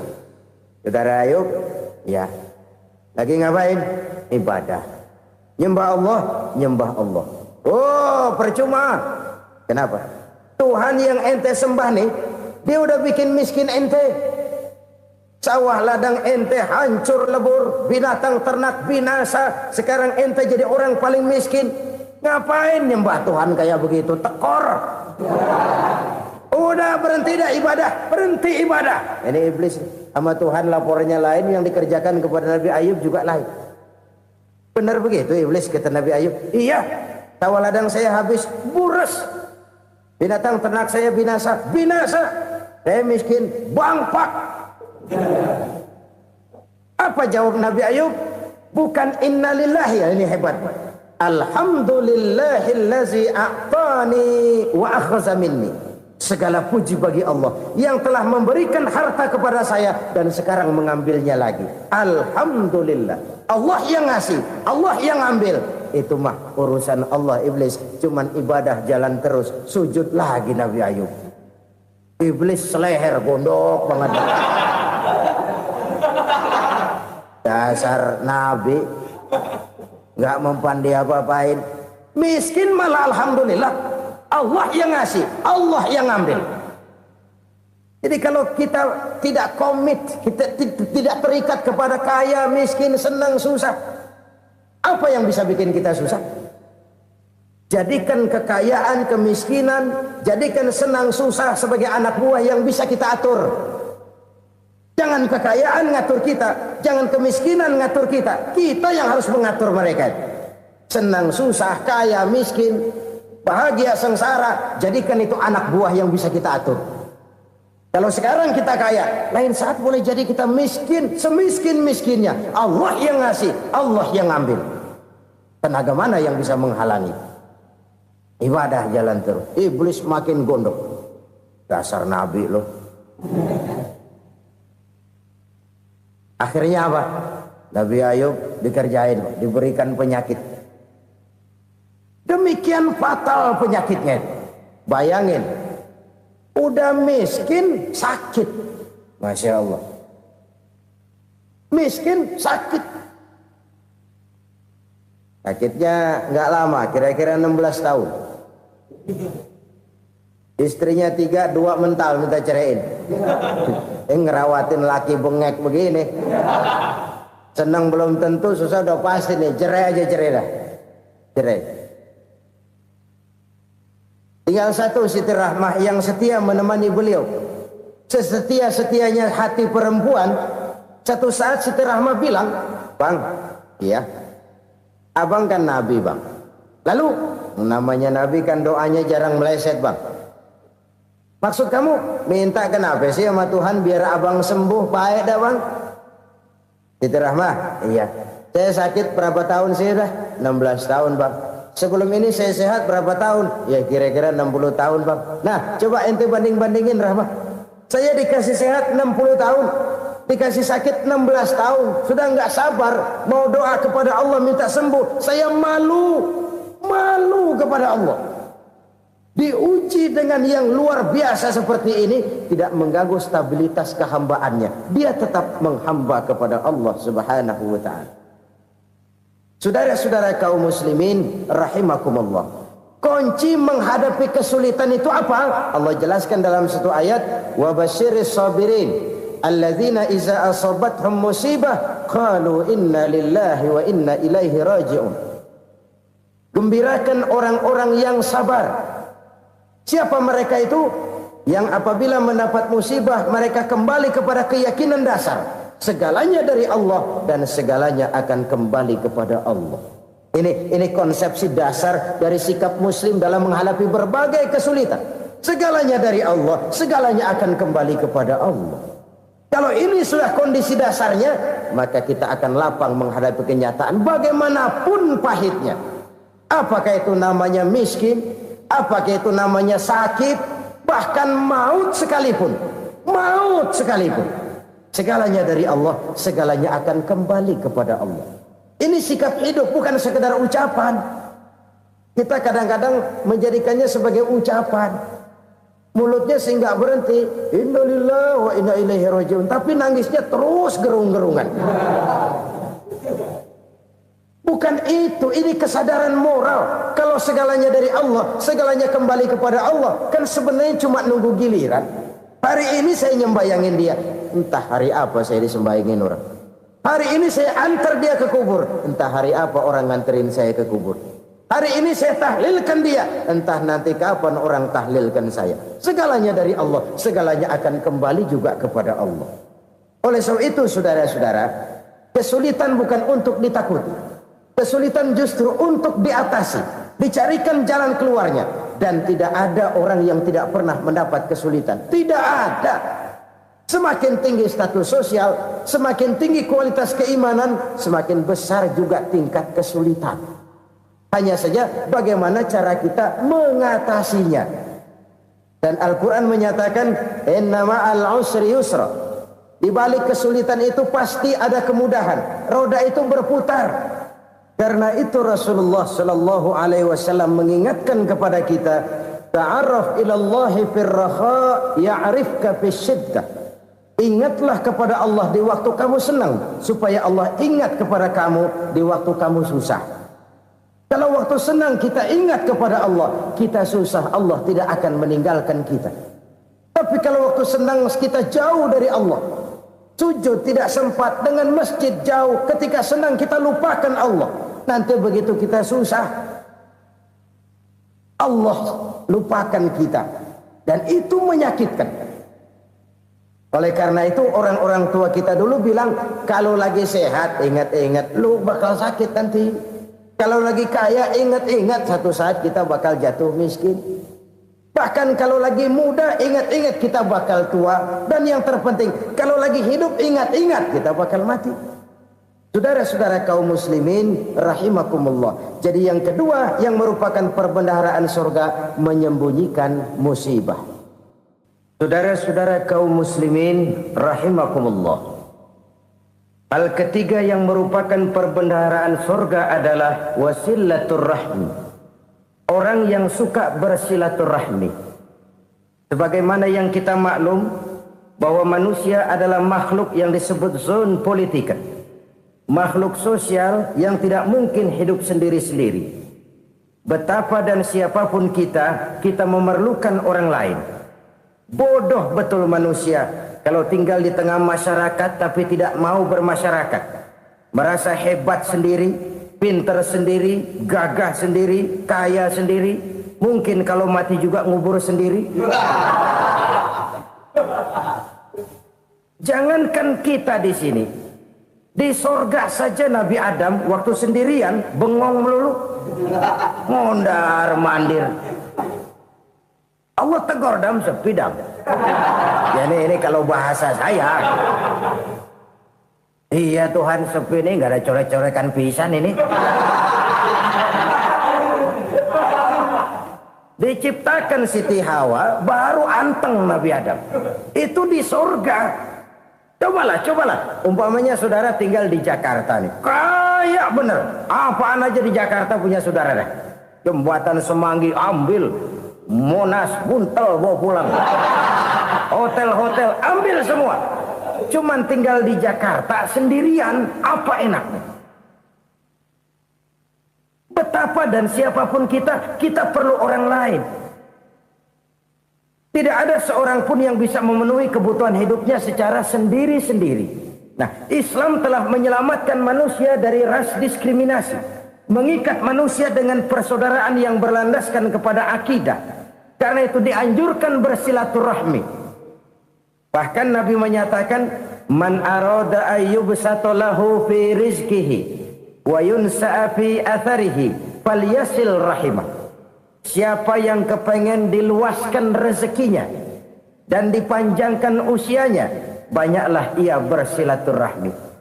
Siapa yang kepengen dimudahkan rezekinya, hendaknya ia banyak bersilaturahmi. Kalau banyak teman, kesulitan kan paling tidak ada tempat cerita. Udah susah, sendirian kita pikirin diri, nggak ada tempat tukar pikiran. Cepet banget sama bengek. Dilawan sendiri. Nah, secara makro kita bisa berkata, tidak mungkin ada kemenangan kalau tidak ada kekuatan. Tidak ada kekuatan kalau tidak ada kesatuan dan persatuan. Tidak mungkin ada kesatuan dan persatuan tanpa semangat silaturahmi. Kalau umat Islam mau menang, dia harus kuat. Kalau umat Islam mau kuat, dia harus bersatu. Kalau umat Islam mau bersatu, dia harus membudayakan silaturahmi ini. Bahkan sampai-sampai kata Nabi, kalau bisa cari nilai tambah. Apa? Silman koto'ak. Bersilaturahmilah kau kepada orang yang marah denganmu. Masya Allah, indahnya ajaran agama kita. Orang yang marah pun kepada kita, kata Nabi, kalau bisa bersilaturahmilah kepadanya. Kepada orang yang marah itu. Di situ nilai tambah. Cuman jujur nih hadis, ngucapinnya gampang, ngamalinnya yang berat banget. Orang marah sama kita disuruh silaturahmi, ada apa malu? Lu marah, ada gua marahan lagi, gua pikirin. Saudara-saudara kaum muslimin rahimakumullah. Tapi ini yang diajarkan, bahkan ini yang dicontohkan oleh baginda Rasul. Bagaimana begitu mudah, misalnya satu saat Abu Jahal ini ngatur strategi bagaimana bikin Muhammad celaka. Dia gali lubang di depan tempat tidurnya. Dia tutupin daun korma. Terus dia panggil seseorang, ke sini. Kasih tahu Muhammad, pamannya sakit keras, minta ditengokin. Berangkat orang ini ke sana. Muhammad, labbaik. Pamanmu sakit keras, dia minta ditengokin. Baik, saya akan datang menjenguk beliau. Berangkatlah Nabi ke rumah Abu Jahal tanpa prasangka apapun. Abu Jahal udah pasang setil, selimut 3 rangkap setengah dia pakai, persis kayak orang meriang. Tapi sembari ngintip dari balik selimut, begitu Muhammad buka pintu, nah masuk perangkap nih. Muhammad jalan menuju tempat pembaringan. Makin lama makin dekat, makin lama makin dekat, makin dekat ke lubang yang dipasang oleh Abu Jahal itu. Dalam hati Abu Jahal, terus dah jatuh, mampus dah lo ini. Mampus lo hari ini nih. Apa yang terjadi? Malaikat Jibril datang, Muhammad, pamanmu cuma pura-pura sakit. Di depan tempat tidurnya ada lubang perangkap supaya kamu jatuh ke situ. Sudah, kamu pulang. Balik kanan Nabi. Sudah hampir jatuh ke lubang, balik kanan, pulang. Bayangin kecewanya Abu Jahal. Muhammad dikit lagi. Enggak paman, saya pulang aja. Emosi bangun dari tempat tidur, enggak sadar kalau lagi pura-pura sakit. Lompat ngejar Nabi, dia lupa dengan lubang yang dia gali. Usrak, nyemplung sendiri ke dalam lubang.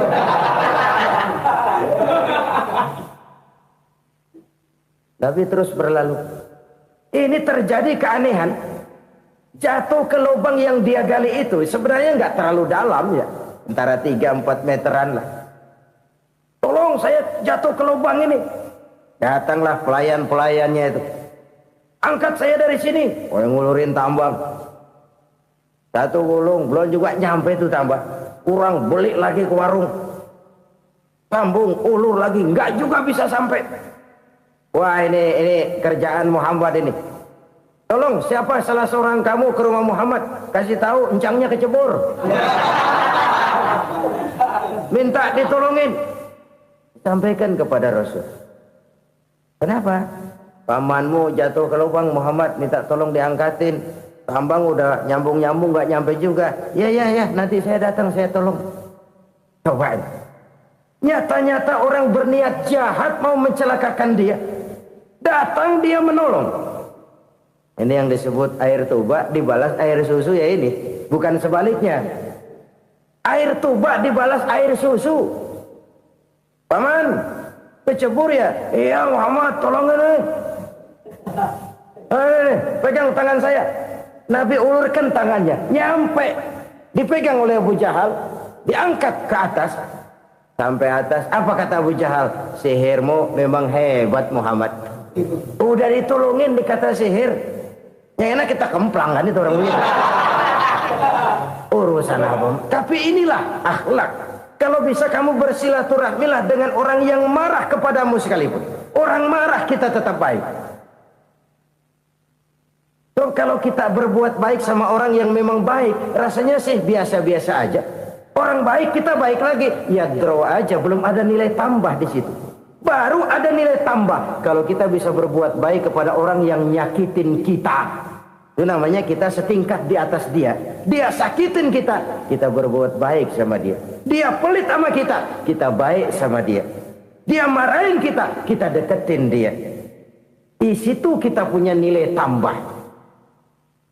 Jadi siapa yang ingin diluaskan rezekinya kata Nabi dan dipanjangkan umurnya, hendaklah ia banyak-banyak bersilaturahmi. Sederhana sebenarnya silaturahmi. Tapi silaturahmi membangkitkan semangat kesatuan dan persatuan. Kesatuan dan persatuan melahirkan kekuatan. Dalam matematika, 1 ditambah 1 pasti 2. Tapi di tengah masyarakat, 1 orang takut ditambah 1 orang takut, hasilnya jadi 2 orang setengah berani. Kenapa setengah berani? Karena udah berdua. Tadi pan takut sendirian. Kalau dia kumpul turu-turu takutlah jadi berani. Kita yang lemah, kita yang tidak berdaya, kita yang miskin, kalau mau kompak bersatu, apa yang nggak bisa kita kerjain? Apalagi tinggal di kota besar, pilihan cuma 2, bertahan atau minggir. Bertahan atau minggir. Untuk bisa bertahan harus mampu bersaing. Untuk mampu bersaing harus punya keahlian. Keahlian harus ditunjang dengan pendidikan. Ditambah oleh kekompakan sebagai umat. Udah miskin mencar mulu, orang injek kita. Orang nggak pandang urusan apa yang malu. Oleh karena itu silaturahmi pada hakikatnya merupakan ruh dari ukhuwah yang diajarkan oleh agama kita. Bagaimana Islam menyelamatkan masyarakat manusia dari ras diskriminasi, mengikat manusia, dan tidak ada persaudaraan yang lebih indah selain persaudaraan yang diikat dengan nilai-nilai akidah. Sepanjang orang di jalan Allah, itulah saudara kita. Keluar dia dari jalan Allah, selesailah persaudaraan sampai di situ. Karena itu kalau ingin menyimpan sesuatu di surga, banyaklah bersilaturahmi. Datang ke rumah ini, datang ke rumah itu, dan lain sebagainya. Itu simpanan kita di akhirat nanti. Ini yang ketiga. Saudara-saudara, yang keempat, perbendaharaan surga itu apa? Wa qawlu la hawla wa la quwwata illa billah. Ucapan la hawla wa la quwwata illa billah. Ibadah kan ada yang berat, modalnya besar. Bangun masjid berat, modalnya besar. Bangun rumah sakit berat, modalnya besar. Ada ibadah yang berat, tapi modalnya ringan. Misalnya puasa. Puasa itu berat, mengendalikan nafsu. Kalau sekedar nggak makan nggak minum sih enteng, mengendalikan nafsu. Itu jihad terbesar, tapi kan modalnya ringan, cuma niat saja. Ini ibadah berat, modalnya ringan. Ada ibadah yang ringan, modalnya juga enteng. Seperti termasuk ucapan la haula wa la quwwata illa billah. Tanpa sadar, la haula wa la quwwata illa billah. Nyelengin tuh di surga. Nyelengin, kita nggak terasa, nyelengin simpenan akhirat. La haula wa la quwwata illa billah. Nyimpan lagi. Kaget, la haula wa la quwwata illa billah, nyimpan lagi, banyak simpenan. Walaupun sebenarnya yang dimaksud di sini adalah kesadaran batin bahwa tidak ada daya dan kekuatan kecuali Allah. Itu intinya. Kita memulai pekerjaan disunahkan baca bismillah, kan begitu? Apa itu? Kesadaran moral. Bahwa ini saya bisa kerjakan. Saya kerjakan ini dengan menyebut nama Allah. Kenapa? Kalau Allah tidak memberikan daya dan kekuatan, mana mampu saya kerjakan ini. Maka saya kerjakan ini dengan menyebut nama Allah. Bismillah. Kesadaran moral. Manusia hanya wajib berusaha, tapi nggak pernah wajib berhasil. Banyak hal-hal yang kalau kita renungkan secara rasio nggak mungkin. Tapi jadi kenyataan. La haula wa la quwwata illa billah.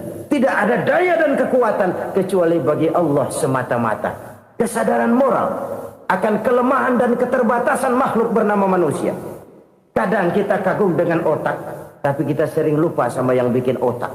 Padahal bagaimanapun hebatnya otak, yang bikin otak pasti lebih hebat dari otak. Nggak percaya? Silahkan otak-otakan. Inilah kecenderungan. Kita kagum dengan pesawat-pesawat mutakhir, bukan main, besi gede banget terbang itu. Alangkah hebatnya. Lalu apa yang bikin otak tidak lebih hebat dari itu semua? Kita puji laut, apa yang bikin laut tidak lebih hebat dari laut itu? La haula wa la quwwata illa billah. Tidak ada daya dan kekuatan kecuali Allah. Apa yang bisa kita lakukan? Kalau tidak karena daya dan kemampuan yang diberikan oleh Allah kepada kita. Lahirlah sikap tawadu, rendah hati. Tidak melonjak menjadi angkuh dan sombong. Sadar akan kelemahan dan keterbatasan diri. Sebagai makhluk yang diciptakan oleh Allah subhanahu wa ta'ala. Jadi satu sisi ini ucapan yang berpahala. La haula. Jadi wiridan. Pada sisi lain ini kesadaran moral. Sikap mental, kesadaran batin bahwa yang punya daya dan kekuatan itu cuma Allah. Kita nggak pantas untuk sombong, sebab sombong itu pakaiannya Allah. Kita nggak sedang pakai pakaian Allah, kegedean. Dan makin kita renungi, makin terbentur. Apa sih yang bisa kita sombongin? Kita mau sombong apa? Kayak pintar, itu kan semua relatif. Di atas langit masih ada langit lagi. Jadi oleh karenanya, marilah kita menyadari. Manusia hanya wajib berusaha, tapi tidak pernah wajib berhasil. Yang berusaha saja tidak wajib berhasil, apalagi yang tidak berusaha. Islam bukan agama orang pemalas yang selesai sholat lalu ngelohom, nggelenggem ayem-ayem. Tapi Islam bukan agama orang sombong yang setelah berusaha lalu tidak memerlukan Allah. Kita bisa saja bikin proyeksi, tahun sekian kita bakal panen besar menurut perhitungan otak. Tapi ada kejadian lain. Apa? Tikus ngambek. Habis itu dimakanin tikus, panen gagal. Proyeksi rasional gagal oleh tikus-tikus yang ngambek itu. Bisa saja terjadi. Tahun depan kita panen besar, urung. Kenapa? Musim panas panjang. Dan sekarang ini koran-koran bikin berita musim mengalami penyelewengan. Bukan cuma manusia yang nyeleweng sekarang ini. Musim pakai nyeleweng. Mestinya kan musim hujan udah selesai, masih hujan-hujan juga. Musim. Nah sekarang kita boleh bikin proyeksi, kita bakal panen besar. Tahu-tahu musim panas panjang, sawah retak, air kering. Cari teknokrat yang paling botak, suruh pendekin tuh musim panas. La haula wa la quwata illa billah. Inilah kesadaran moral. Saudara, saya teringat satu saat ada seorang konglomerat. Umurnya ya kira-kira 70-an. Satu saat dia ditanya oleh wartawan, "Pak, umur Bapak berapa sih?" "Ya paling 10 tahun." 10 tahun? 10 tahun? Anak Bapak berapa orang? Satu. Satu saja? Satu. Harta Bapak berapa? Ya paling-paling bangsa 7 juta kali. 7 juta? Iya. Pak, kenapa Bapak bohongi saya? Bapak punya buku biografi. Koran-koran, majalah-majalah banyak memuat cerita riwayat hidup Bapak. Saya tahu umur Bapak 70. Kenapa bilang cuma 7 tahun? Saya tahu anak Bapak 8. Kenapa cuma bilang 1? Saya tahu harta Bapak miliaran, mungkin triliunan. Pabrik di mana-mana, bank di mana-mana. Kenapa bilang uang Bapak cuma 7 juta? Nah, kata si konglomerat tadi, "Kamu benar, nak, kamu benar. Umur saya kalau jumlahnya memang 70, nak. Cuman ingat-ingat saya, baru 7 tahun terakhir ini saya sujud. Baru 7 tahun terakhir ini saya berusaha dekat dengan Allah. Saya laksanakan perintahnya, saya jauhi larangannya. 7 tahun inilah rasanya yang ada nilainya di hadapan Allah. Yang 63 tahun matong, kelabu, kelem umur gue. Habis untuk maksiat, untuk munkarat. Maka ketika ditanya tadi, umur saya 7 tahun itu. Oh begitu Pak. Oh iya. Lalu anak Pak. Anak Bapak kan 8. Kenapa bilang cuma 1? Nah, kalau jumlah hitungannya memang anak saya 8. Tapi dari 8 orang ini rasanya cuma 1 nih yang bakal jadi buah hati, belahan jantung, pelanjut cerita, penerus sejarah, bakal jadi anak soleh yang akan mendoakan saya. Cuma 1 rasanya anak saya ini yang bakal jadi buah hati saya, besar-besaran saya, yang akan mendoakan di kubur saya, yang akan mendoakan di akhirat saya. Yang 7 orang mana? Masya Allah, yang atu tenggeng, yang atu nyekek botol mulu, yang atu nggak karu-karuan. Makanya saya bilang 1 anak saya yang akan bisa mendoakan saya. Oh begitu Pak. Iya. Nah harta Pak, harta Bapak kan triliunan. Pabrik Bapak di mana-mana.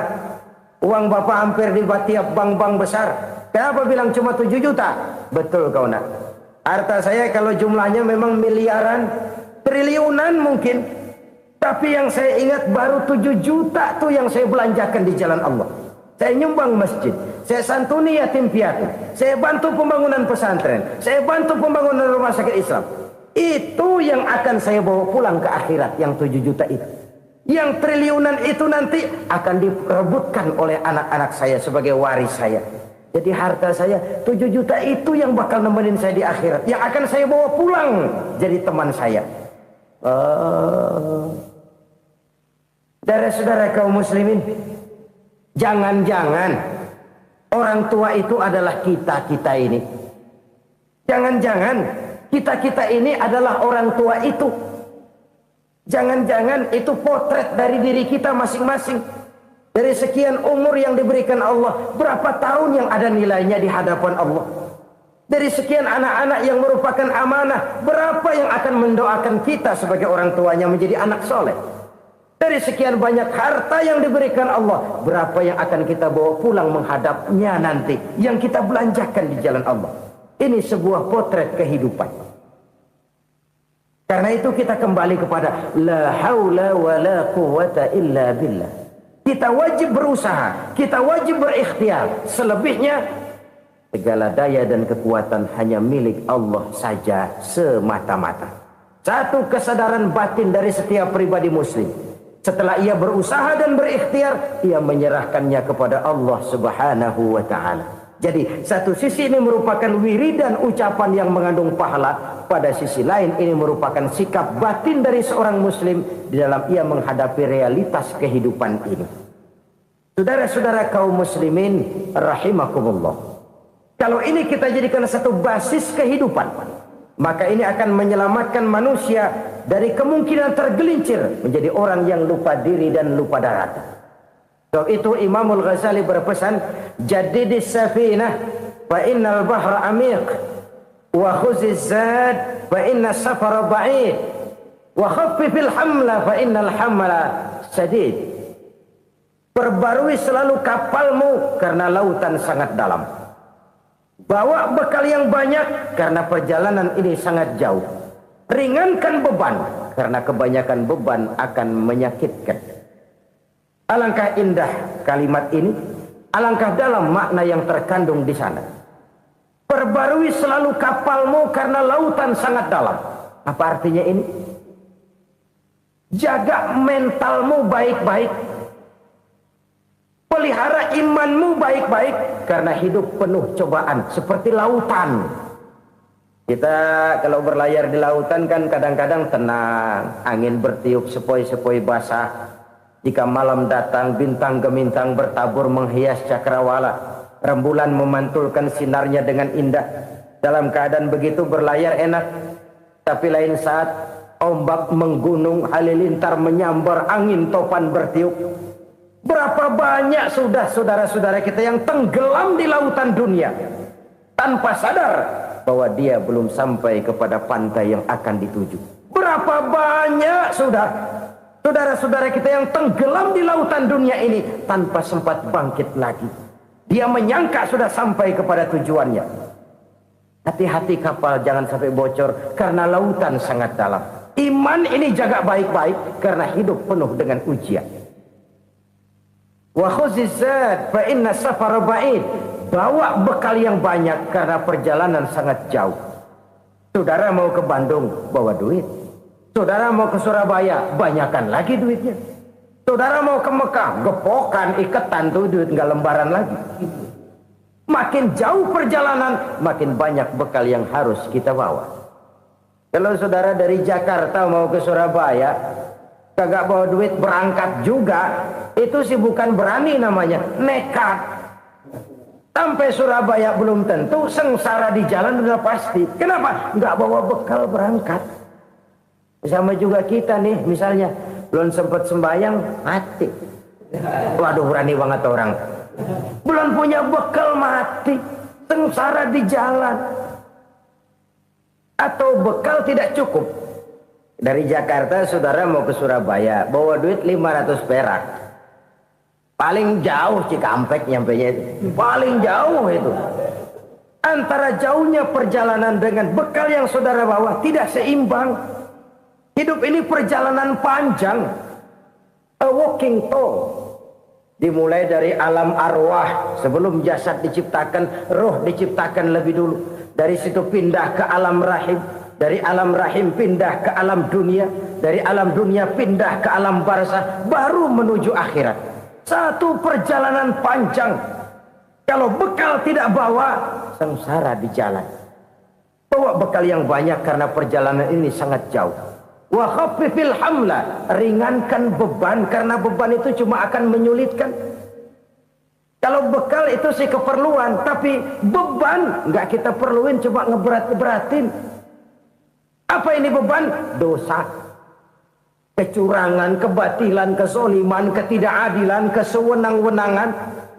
Itu akan jadi beban kita di akhirat. Alangkah celakanya, perjalanan panjang, bekal tidak bawa, beban kelewat banyak, alamat sengsara di jalan. Pahala tidak ada, dosa berlipat ganda. Na'udzubillah, summa na'udzubillah. Kalau kita rangkum nasihat Al-Ghazali dengan kisah si konglomerat tadi, kita akan mengambil kesimpulan. Pertama, bekal terbaik dalam menghadapi gejolak kehidupan ini tidak lain adalah iman. Yang kedua, pahala dan dosa. Dua hal kontroversial. Pahala adalah bekal, dosa adalah beban. Tapi kita sekarang kan tidak begitu terangsang kepada yang abstrak. Orang berlomba mencari yang konkret-konkret saja, yang real. Kalau memang dosa, benjol dong, kira-kira begitu. Kira-kira begitu. Persis orang Yahudi dulu. Orang Yahudi itu kan pernah minta kepada Nabi Musa, ya Musa, lan nu'mina laka hatta narallaha jahrah. Musa, kami nggak bakal mau beriman kepada Allah kalau belum kami lihat Allah ada nongkrong di depan kami. Kalau memang Tuhan ada, taruh dong di depan kami. Mau yang konkret-konkret saja. Kalau memang dosa, benjol dong. Kalau memang pahala, berasa dong. Orang terangsang kepada yang real, yang konkret-konkret saja. Karena itu, untuk mengejar dosa, orang mau bayar. Tapi untuk mengejar pahala, walaupun tidak bayar, orang segan. Ini yang dikatakan oleh Nabi, kamu mengharapkan ke surga, tapi kamu berat melaksanakan sesuatu yang bisa membawa kamu ke surga. Kamu ingin jauh dari neraka, tapi tiap saat kamu lakukan perbuatan-perbuatan yang justru menjerumuskan kamu ke neraka. Idda'aitum an-najata minan nar wa ramaitum fiha anfusakum. Kamu ingin selamat dari neraka, tapi kamu lemparkan diri kamu ke neraka. Kamu ingin masuk surga, tapi berat sekali kamu melakukan perbuatan-perbuatan yang bisa menyampaikan kamu di surga. Saudara-saudara kaum muslimin rahimakumullah. Jadi hal keempat yang merupakan perbendaharaan surga adalah la haula wa la quwwata illa billah. Satu sisi ini merupakan ucapan yang memperberat timbangan akhirat. Pada sisi lain ini merupakan sikap hidup seorang muslim. Kesadaran batin yang sangat dalam bahwa tidak ada daya dan kekuatan kecuali Allah. Dan itu kita simbolkan pada saat memulai pekerjaan dengan Bismillah, dengan menyebut nama Allah. Satu kesadaran moral, saya hanya bisa melakukan ini karena diberikan daya dan kekuatan oleh Allah. Lahirlah sikap tawadu, rendah hati, tidak melonjak menjadi angkuh dan sombong.